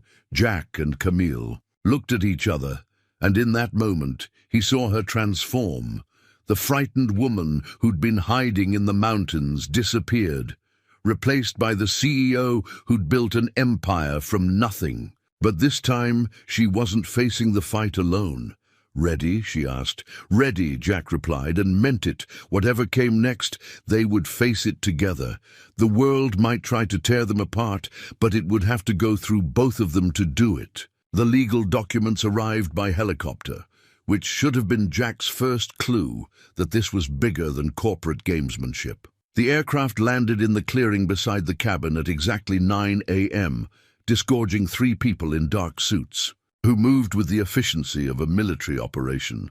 The lead figure carried a briefcase that looked like it could survive a nuclear attack, while the other 2 flanked him like bodyguards protecting a head of state. Jack and Camille watched from the cabin's porch, where they'd been drinking coffee and planning their counterattack. The media blitz they'd discussed the night before suddenly seemed woefully inadequate in the face of this escalation. "Ms. Drake," the lead man called out as he approached, his voice carrying the authority of someone who expected to be obeyed. "I'm Marcus Webb, senior partner at Hartwell, Stevens & Associates. We represent the Drake Industries Board of Directors." "I know who you are, Marcus." Camille's voice was ice-cold professional. "The question is what you're doing on my property without an invitation. We're here to serve you with these documents." Webb opened his briefcase and withdrew a thick folder bound with legal ribbons. "A petition for emergency conservatorship, citing your recent erratic behavior and questions about your mental competency." Jack felt the blood drain from his face. "They're trying to have you declared incompetent? It's a standard corporate procedure when a CEO's behavior poses a risk." "To shareholder value," Webb replied smoothly. Ms. Drake's extended absence, her involvement with questionable individuals, and her refusal to respond to board communications all support the petition. Camille descended the porch steps slowly, every movement controlled and deliberate. Jack had seen her transform from frightened refugee to corporate warrior before, but this was different. This was the woman who'd built an empire from nothing, and she was preparing for war. "Let me see those documents." Webb handed over the folder with the satisfaction of someone delivering a fatal blow. But as Camille read through the papers, her expression didn't change from professional curiosity to fear. Instead, something that might have been amusement flickered across her features. "Interesting," she said after several minutes. "Tell me, Marcus, who's funding this petition? Because I know the board doesn't have the resources for helicopter deliveries and emergency legal proceedings. That's confidential information, is it? Because according to these papers, the petitioners include several board members who've been buying up company stock through shell corporations over the past 6 months. That sounds like insider trading to me." Webb's confidence flickered for the first time. "Ms. Drake, I'd advise you to focus on your own legal situation rather than making unfounded accusations. Would you?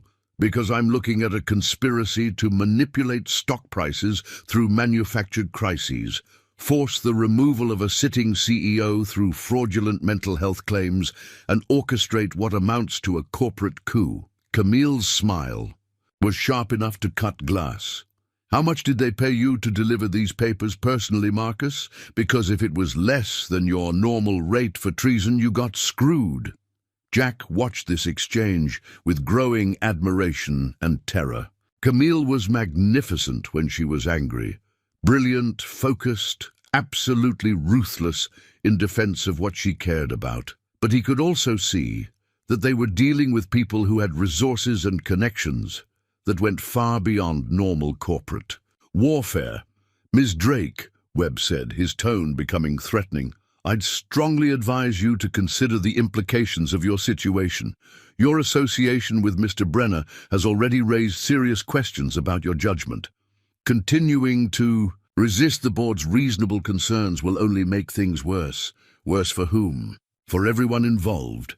Mr. Brenner's background has come under scrutiny, and there are irregularities that could prove embarrassing if they became public." Jack felt ice form in his stomach. What kind of irregularities? The kind that happen when someone investigates your finances, your employment history, your personal relationships. Webb's smile was predatory. Amazing what can be discovered when you have the right resources and motivation. "You're threatening him," Camille said, her voice deadly quiet. "I'm informing you both of the reality of your situation. Ms. Drake, you can return to your responsibilities willingly and put this unfortunate episode behind you, or you can continue down a path that will destroy not only your career, but Mr. Brenner's future as well." The silence that followed was loaded with violence barely held in check. Jack could see Camille calculating, weighing options, trying to find a path that didn't sacrifice either her principles or his safety. "I need time to review these documents," she said finally.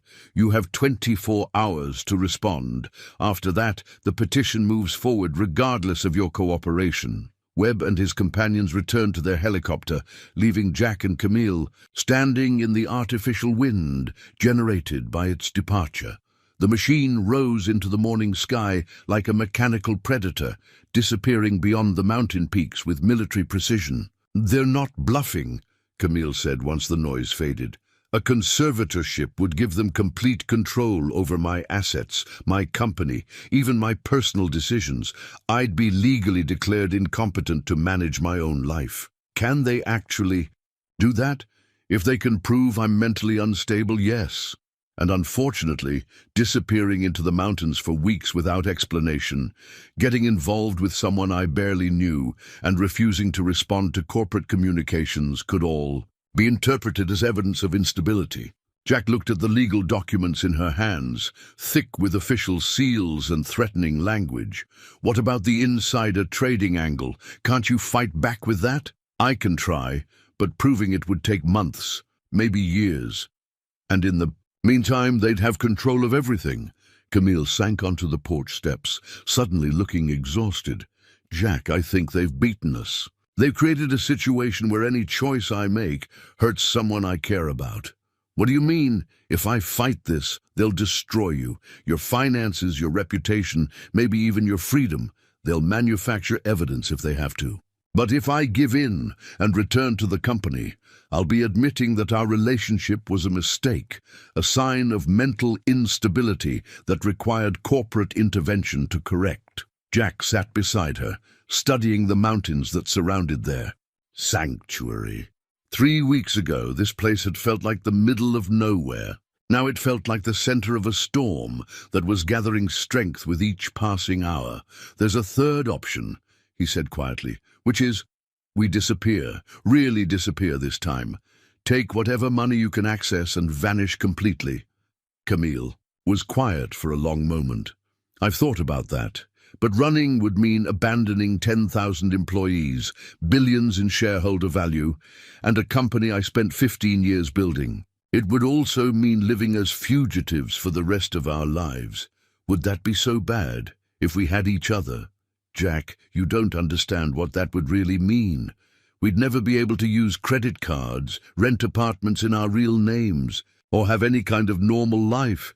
We'd be looking over our shoulders forever, wondering when they'd find us." Jack thought about this while watching a hawk circle overhead, free to go wherever the wind carried it. "What if we don't run and we don't Surrender? What if we attack? How? By doing exactly what we talked about yesterday. Going public with our story, but not defensively, aggressively. We expose the whole conspiracy, the stock manipulation, the manufactured crisis, the coordinated attempt to remove you from your own company. That's incredibly risky. If we can't prove everything we're alleging, then we're no worse off than we are now. But if we can prove even part of it, we shift the narrative from your mental stability to their criminal conspiracy. Camille stood and began pacing the length of the porch, her mind working through possibilities and consequences. Jack could almost see her calculating odds, weighing strategies, preparing for a battle that would determine not just their future together, but the fate of everything she'd built. "We'd need evidence," she said finally. "Documentation of the stock purchases, records of their communications, proof that they orchestrated the media coverage. Do you have access to that kind of information?" "Some of it. And I know people who might help if they understand what's really at stake." She stopped pacing and looked at him directly. "But Jack, if we do this, there's no going back. We'll be declaring war on some very powerful people, and they'll use every weapon they have against us." "What weapons do we have?" "The truth, your integrity, my knowledge of how they operate." Camille's smile was grim but determined.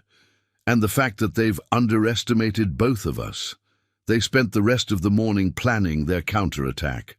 Camille made encrypted calls to journalists she trusted, lawyers who weren't afraid of powerful opponents, and former employees who'd left the company under suspicious circumstances.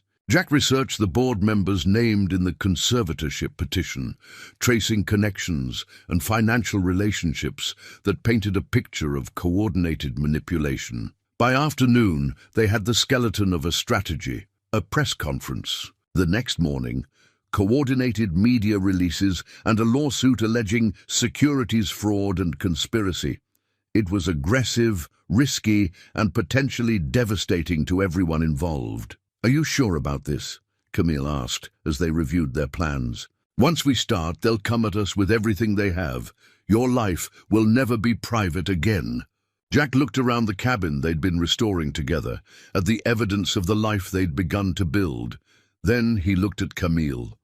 Brilliant, fierce, and more vulnerable than she'd ever let anyone see. "I'm sure," he said, "but I want you to be sure too. Because if we do this, we're not just fighting for our relationship, we're fighting for the right to choose our own lives instead of letting other people choose for us." "I've been letting other people choose for me my entire career," Camille replied. "I think it's time I started making my own decisions." As the sun set behind the mountains, they held each other on the porch where they'd first admitted their love, watching the stars appear in a sky that seemed infinite and full of possibility. Tomorrow would bring the fight of their lives, but tonight they had each other and the quiet certainty that whatever happened, they'd face it together. In the distance, almost too faint to hear, came the sound of helicopters approaching through the mountain passes. The enemy was returning in force, but this time Jack and Camille were ready for them. The cabin deed lay spread across the kitchen table like a battle map, its official seals and legal language transforming what had been their breakfast space into a war room. Camille had produced the document that morning from a locked box she'd kept hidden in her bedroom, and Jack was still processing the implications of what it meant. "You own this place outright," he said, running his finger along the property boundaries marked on the attached survey. "No mortgage, no liens, no corporate entanglements. My grandfather left it to me personally, not to any business entity. It's one of the few things in my life that truly belongs to me." Camille's voice carried a mixture of pride and sadness. "I'd forgotten what that felt like until I came here." Jack studied the deed more carefully, noting the date of transfer and the language of inheritance. "Camille, this is worth millions. Prime mountain real estate, water rights, timber rights. You could sell this and live comfortably for the rest of your life without ever working again." "I know, that's why I want to give it to you." The words hit Jack like a physical blow.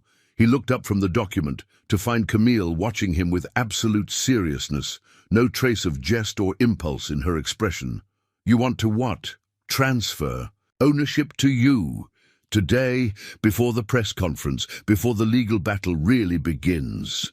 Camille pulled a second set of documents from the box, transfer papers that had already been partially filled out. "If they succeed in having me declared incompetent, they'll freeze all my assets, but this place would still be yours, free and clear." Jack pushed back from the table, overwhelmed by the magnitude of what she was offering. "Camille, I can't accept this. It's too much.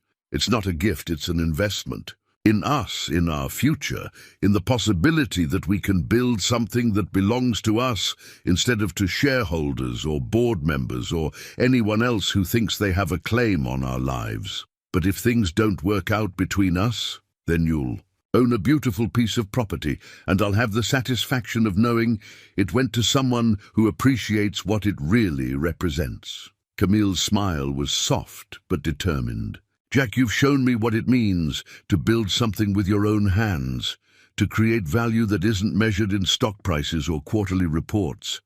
This cabin is proof that I can be more than just a CEO. I can be someone who makes things instead of just managing them." Jack looked around the space they'd been transforming together, the restored window frames, the repaired porch, the kitchen where they'd shared so many meals and conversations. Every improvement represented hours of work they'd done side by side, decisions they'd made together, problems they'd solved as a team. "Why now?" he asked. "Why not wait to see how the legal battle turns out? Because if we wait, it might be too late. Once they freeze my assets, I won't be able to transfer anything. And—" she paused, gathering courage, "because I want you to know that my commitment to this relationship isn't dependent on keeping my company or my wealth. Whatever happens with Drake Industries, I want to build a life with you."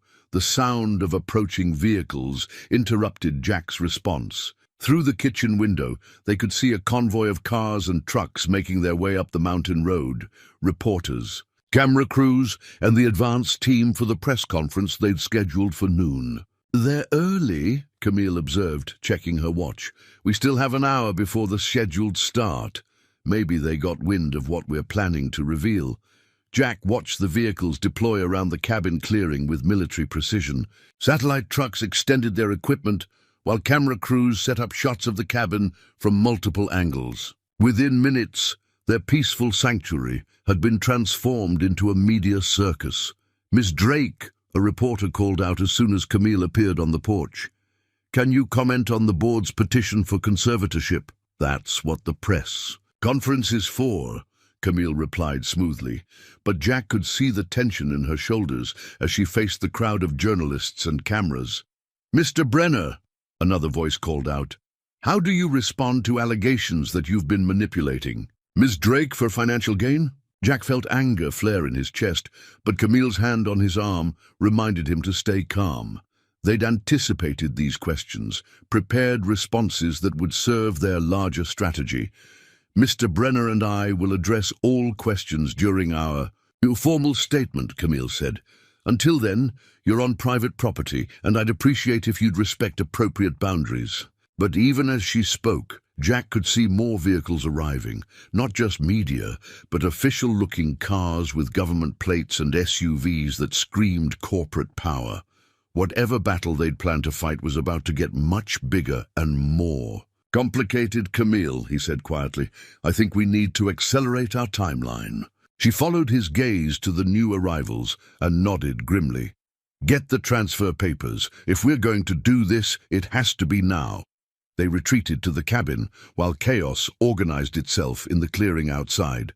Camille signed the deed transfer with quick, decisive strokes, while Jack read through the legal language one more time, still struggling to accept the enormity of what she was giving him. "There," she said, pushing the completed documents across the table. "Now sign before I lose my nerve." Jack hesitated, pen in hand. "Camille, are you absolutely sure about this? Once I sign, there's no going back." "I've never been more sure of anything in my life," He signed his name carefully, the weight of the moment settling around them like morning mist. In the space of a few pen strokes, he'd gone from being a homeless handyman to the owner of a multi-million-dollar mountain property. But more than that, he'd become the keeper of Camille's deepest sanctuary, the guardian of the place where she'd rediscovered who she really was. "What happens now?"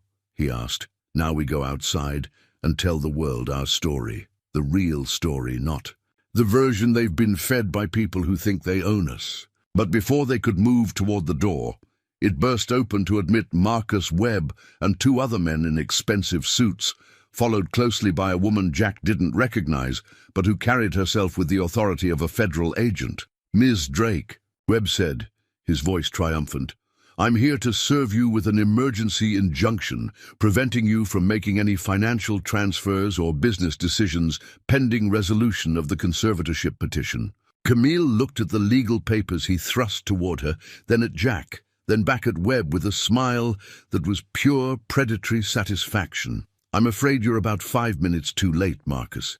The transfer was completed before you arrived." Webb's confident expression cracked. "What transfer?" "The one that just made Mr. Brenner the legal owner of this property. You might want to add that to your files." The federal agent stepped forward, showing her credentials. "Ms. Drake, I'm Agent Patricia Morrison with the Securities and Exchange Commission.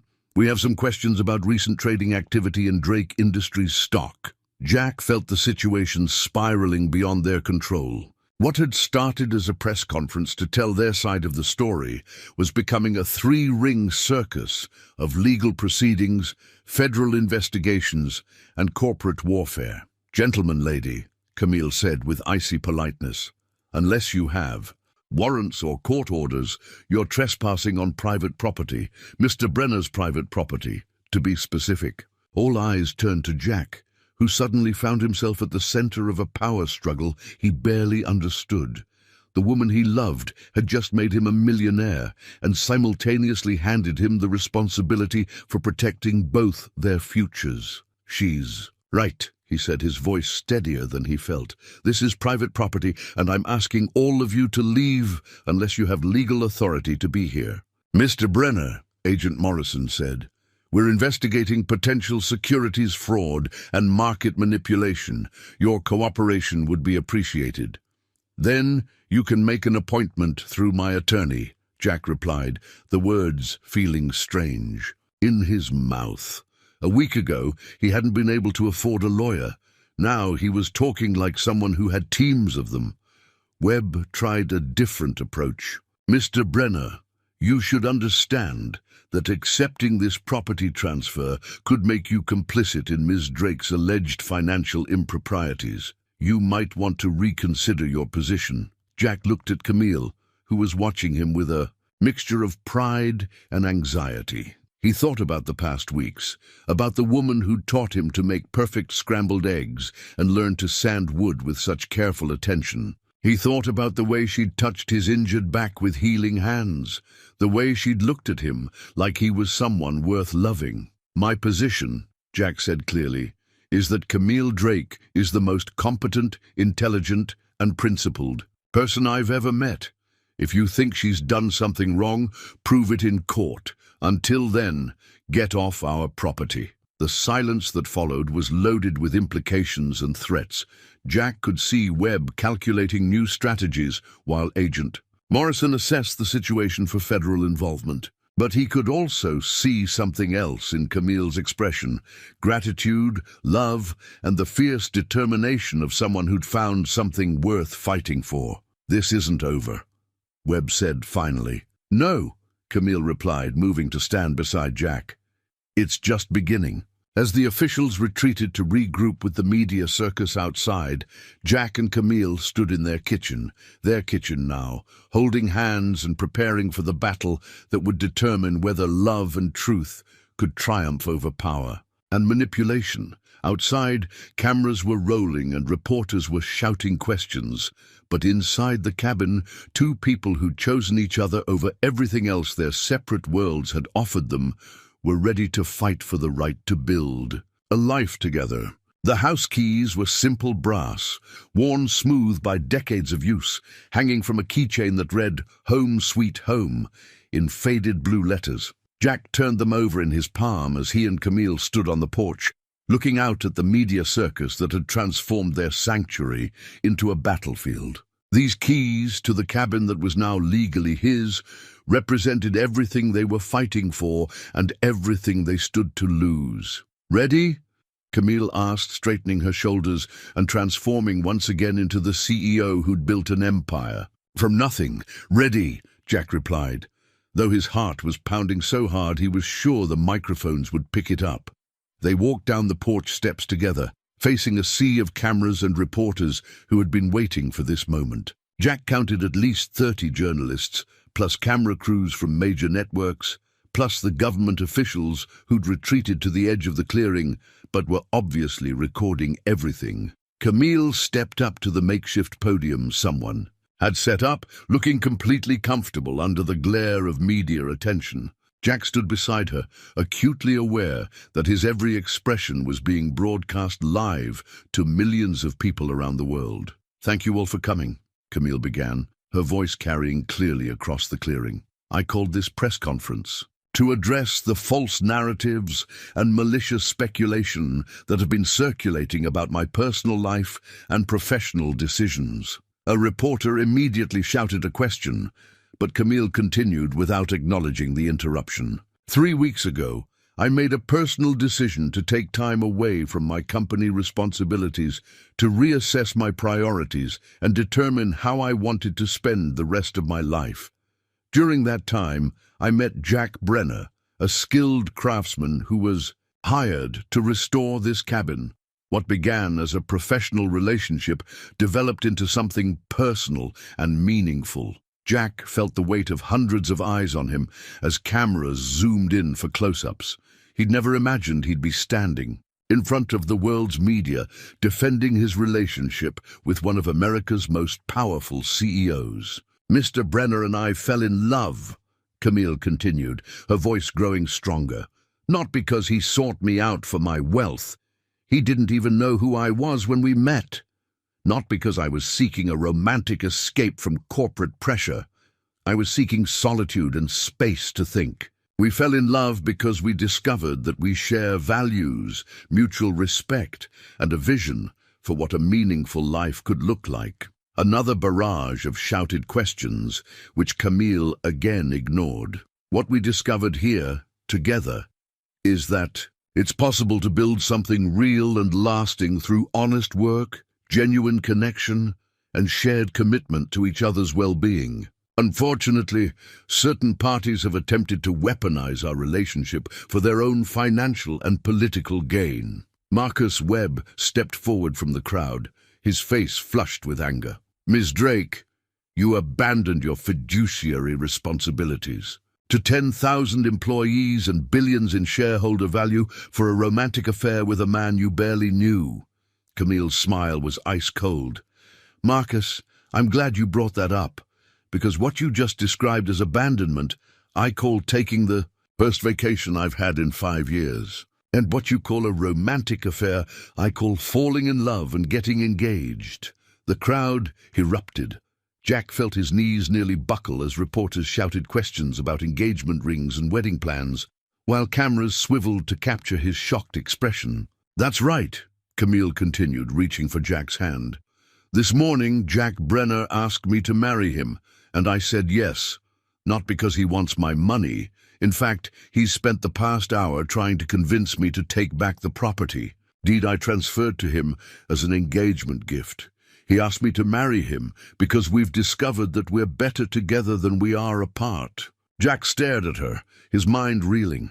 They hadn't discussed engagement, hadn't planned this revelation. But as Camille looked at him with absolute trust and love, he realized she was giving him a choice: support her strategy or let her face this. "Battle alone.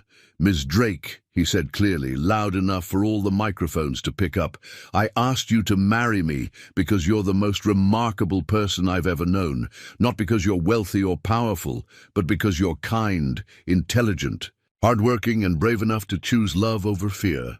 The crowd quieted, sensing that something significant was happening. "I'm a carpenter," Jack continued, feeling more confident as he spoke from the heart. "I make things with my hands.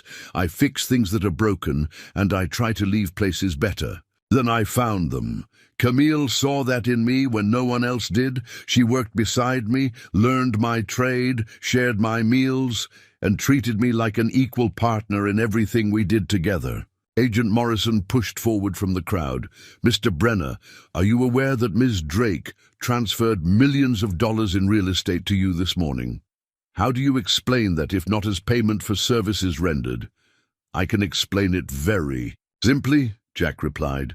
"The woman I love wanted to make sure that whatever happened with her corporate battles, we'd have a place to build our life together. She gave me this property the same way I gave her my heart, completely without reservation, because that's what people do when they're committed to a shared future." "And what about the allegations of stock manipulation?" another reporter called out. Camille stepped back to the microphone. "I'm glad you asked, because while I've been here learning to build things with my hands, certain board members have been busy manipulating stock prices through coordinated trading, manufacturing crises to drive down share values, and attempting to remove me from my own company through false allegations of mental incompetence."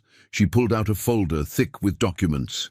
"I have evidence of illegal insider trading, securities fraud, and conspiracy to manipulate market prices. This evidence has been turned over to the SEC and will be the basis for criminal charges against several individuals who thought they could destroy my personal life to advance their corporate ambitions." Webb's face went pale. "Those are serious allegations, Ms. Drake. I hope you can substantiate them." "I can and I will, starting with recorded phone conversations, email communications, and financial records that show a coordinated effort to force my return to the company under terms favorable to a hostile takeover attempt." Jack watched the crowd as the implications of Camille's revelations sank in. The story was no longer about a CEO's romantic escapade. It was about corporate conspiracy and criminal behavior.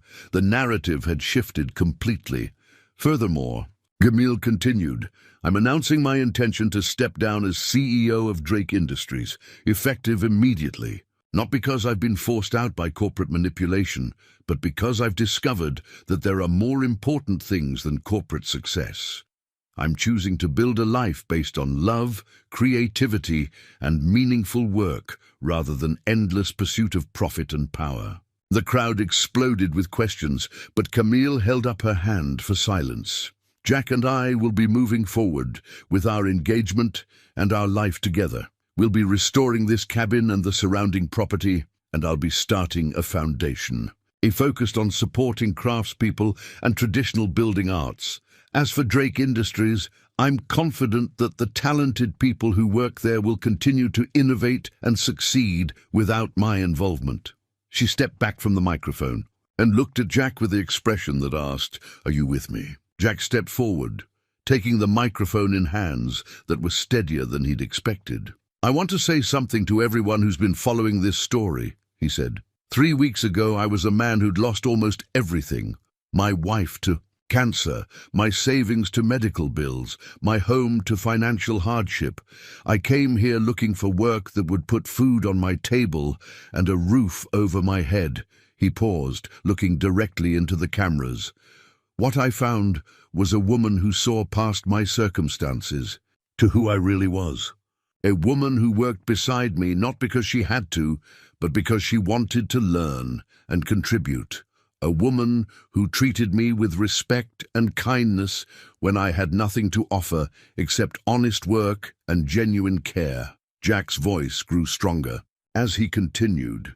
"Camille Drake didn't need to fall in love with a broke carpenter. She chose to, because love isn't about matching bank accounts or social status. It's about recognizing something valuable in another person and being willing to build a life together based on trust, respect, and shared values." He reached into his pocket and pulled out the brass keys to their cabin. "These keys represent our future together. Not a future built on corporate profits or stock prices, but a future built on the foundation of a relationship that has already proven it can withstand the worst kind of pressure and manipulation. Jack looked directly at the cameras, knowing that his words were being broadcast around the world.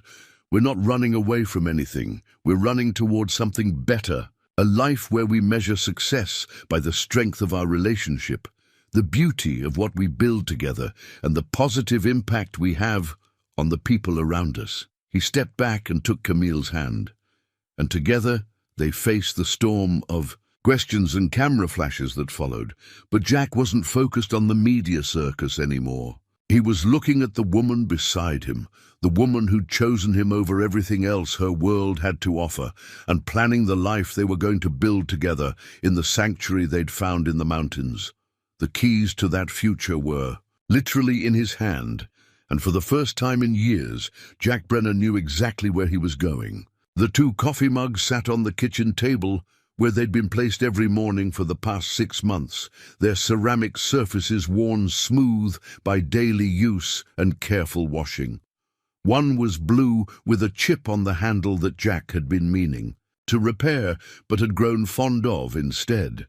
The other was plain white, simple and practical, the kind of cup that felt good in your hands when you needed something solid and real to hold on to. Jack reached for his blue mug, savoring the ritual that had become as essential to his day as breathing. The coffee was good, better than good actually, because Camille had developed strong opinions about bean quality and grinding techniques during their months together. But more than the coffee, he treasured these quiet morning moments when they sat together watching the sun rise over the mountains, planning their day without urgency or external pressure. The foundation paperwork came through yesterday, Camille said, settling into her chair with her white mug cradled in both hands. We're officially approved to start the first apprenticeship program next month.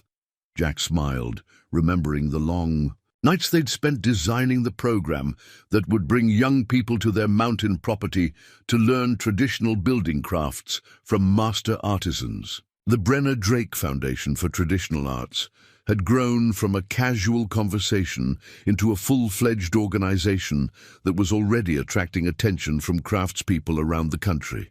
Mrs. Kowalski's grandson is still interested in the carpentry track. Very interested. She says he's been practicing joints and asking about the application process every week. Camille's smile was fond. She also says she never doubted you'd land on your feet, even when things looked darkest.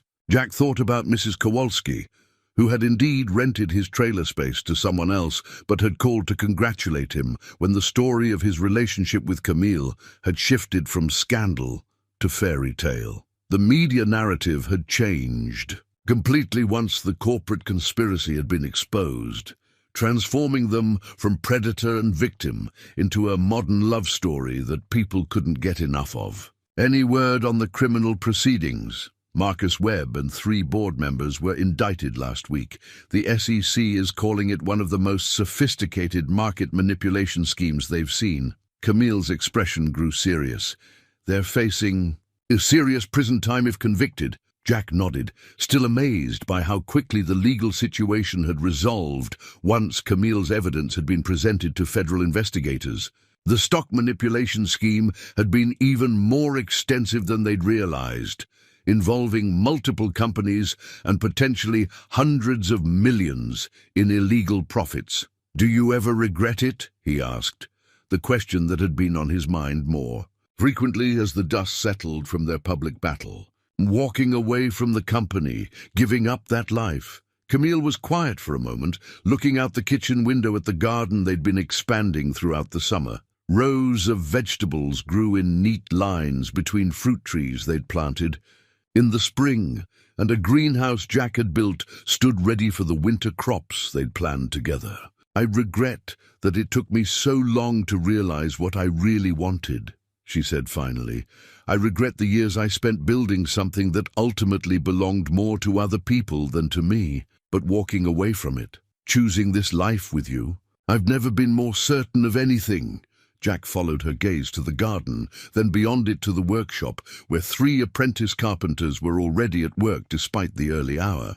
The sound of hand tools and quiet conversation drifted through the morning air, mixing with the songs of birds and the distant sound of water running over rocks in the creek that bordered their property. The past 6 months had transformed the mountain property from a neglected retreat into a working ranch dedicated to preserving and teaching traditional crafts. The main cabin had been fully restored, its logs glowing with the warm patina that came from proper care and attention. 3 smaller cabins housed visiting artisans and apprentices, while the workshop complex had grown to include spaces for woodworking, blacksmithing, and textile arts.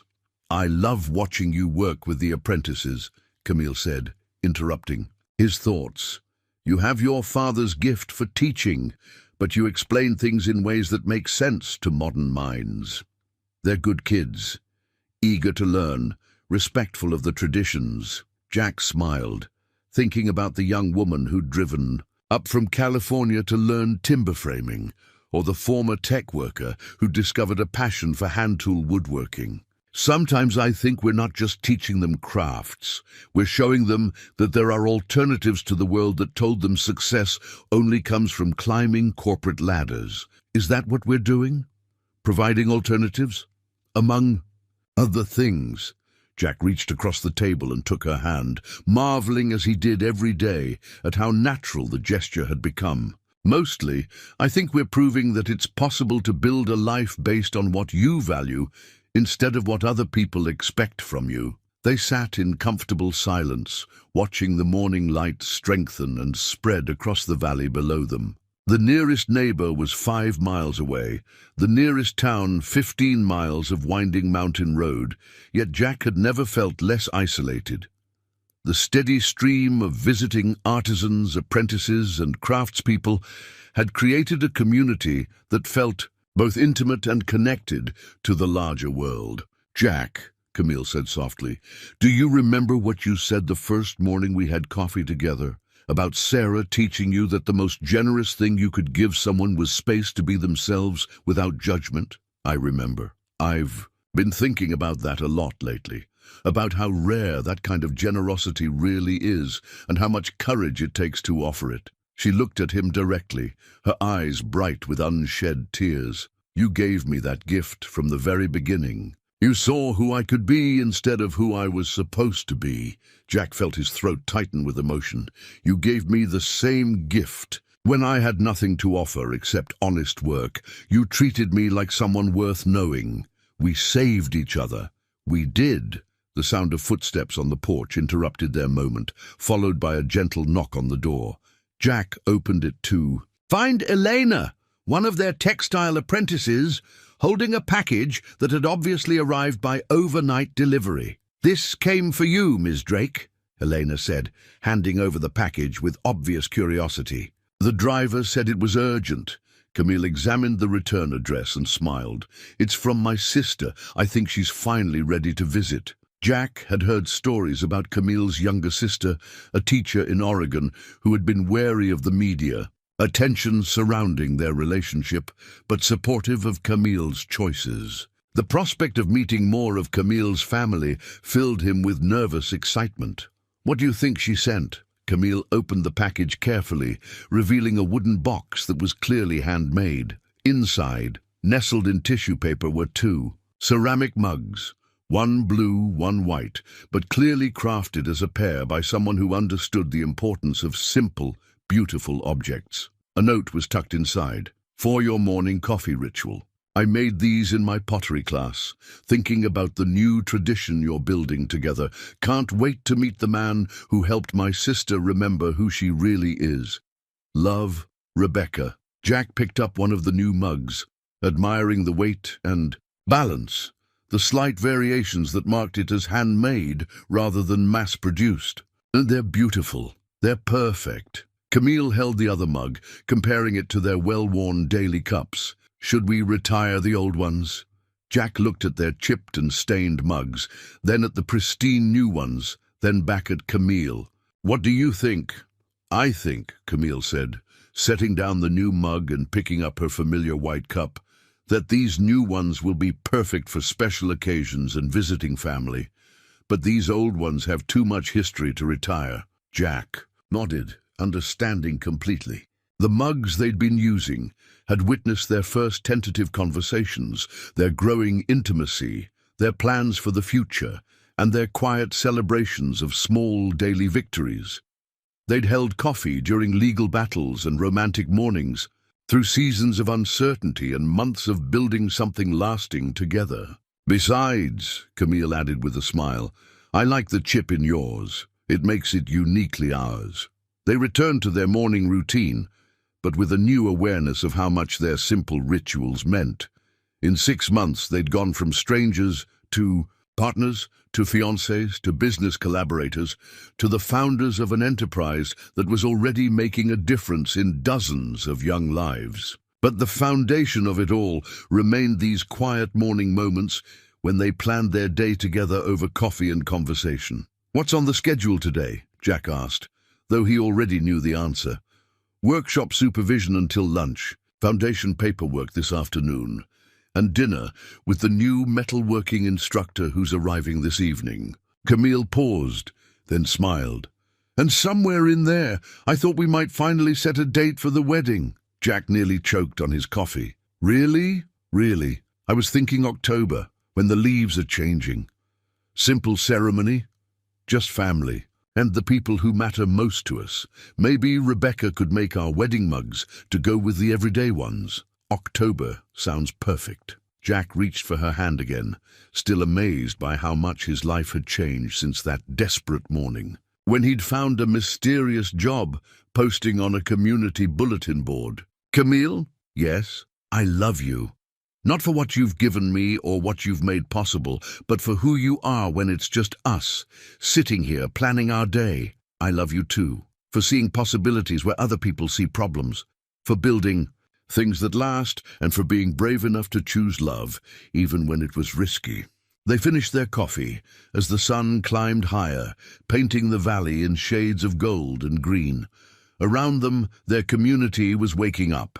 Apprentices heading to workshops, visiting artisans, examining projects they'd started the day. Before, the quiet hum of productive work beginning another day.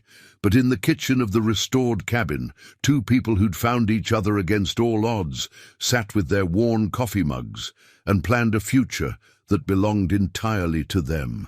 The world might continue to spin with its corporate conspiracies and media circuses, but here in the mountains, love had proven stronger than manipulation, and authenticity had triumphed over artifice. Jack looked at the woman across from him, brilliant, kind, endlessly surprising, and felt the deep satisfaction that came from building something real with his own hands. Their relationship, their community, their shared commitment to values that couldn't be measured in stock prices or quarterly reports. It was, he thought, exactly the kind of legacy his father and grandfather would have been proud of.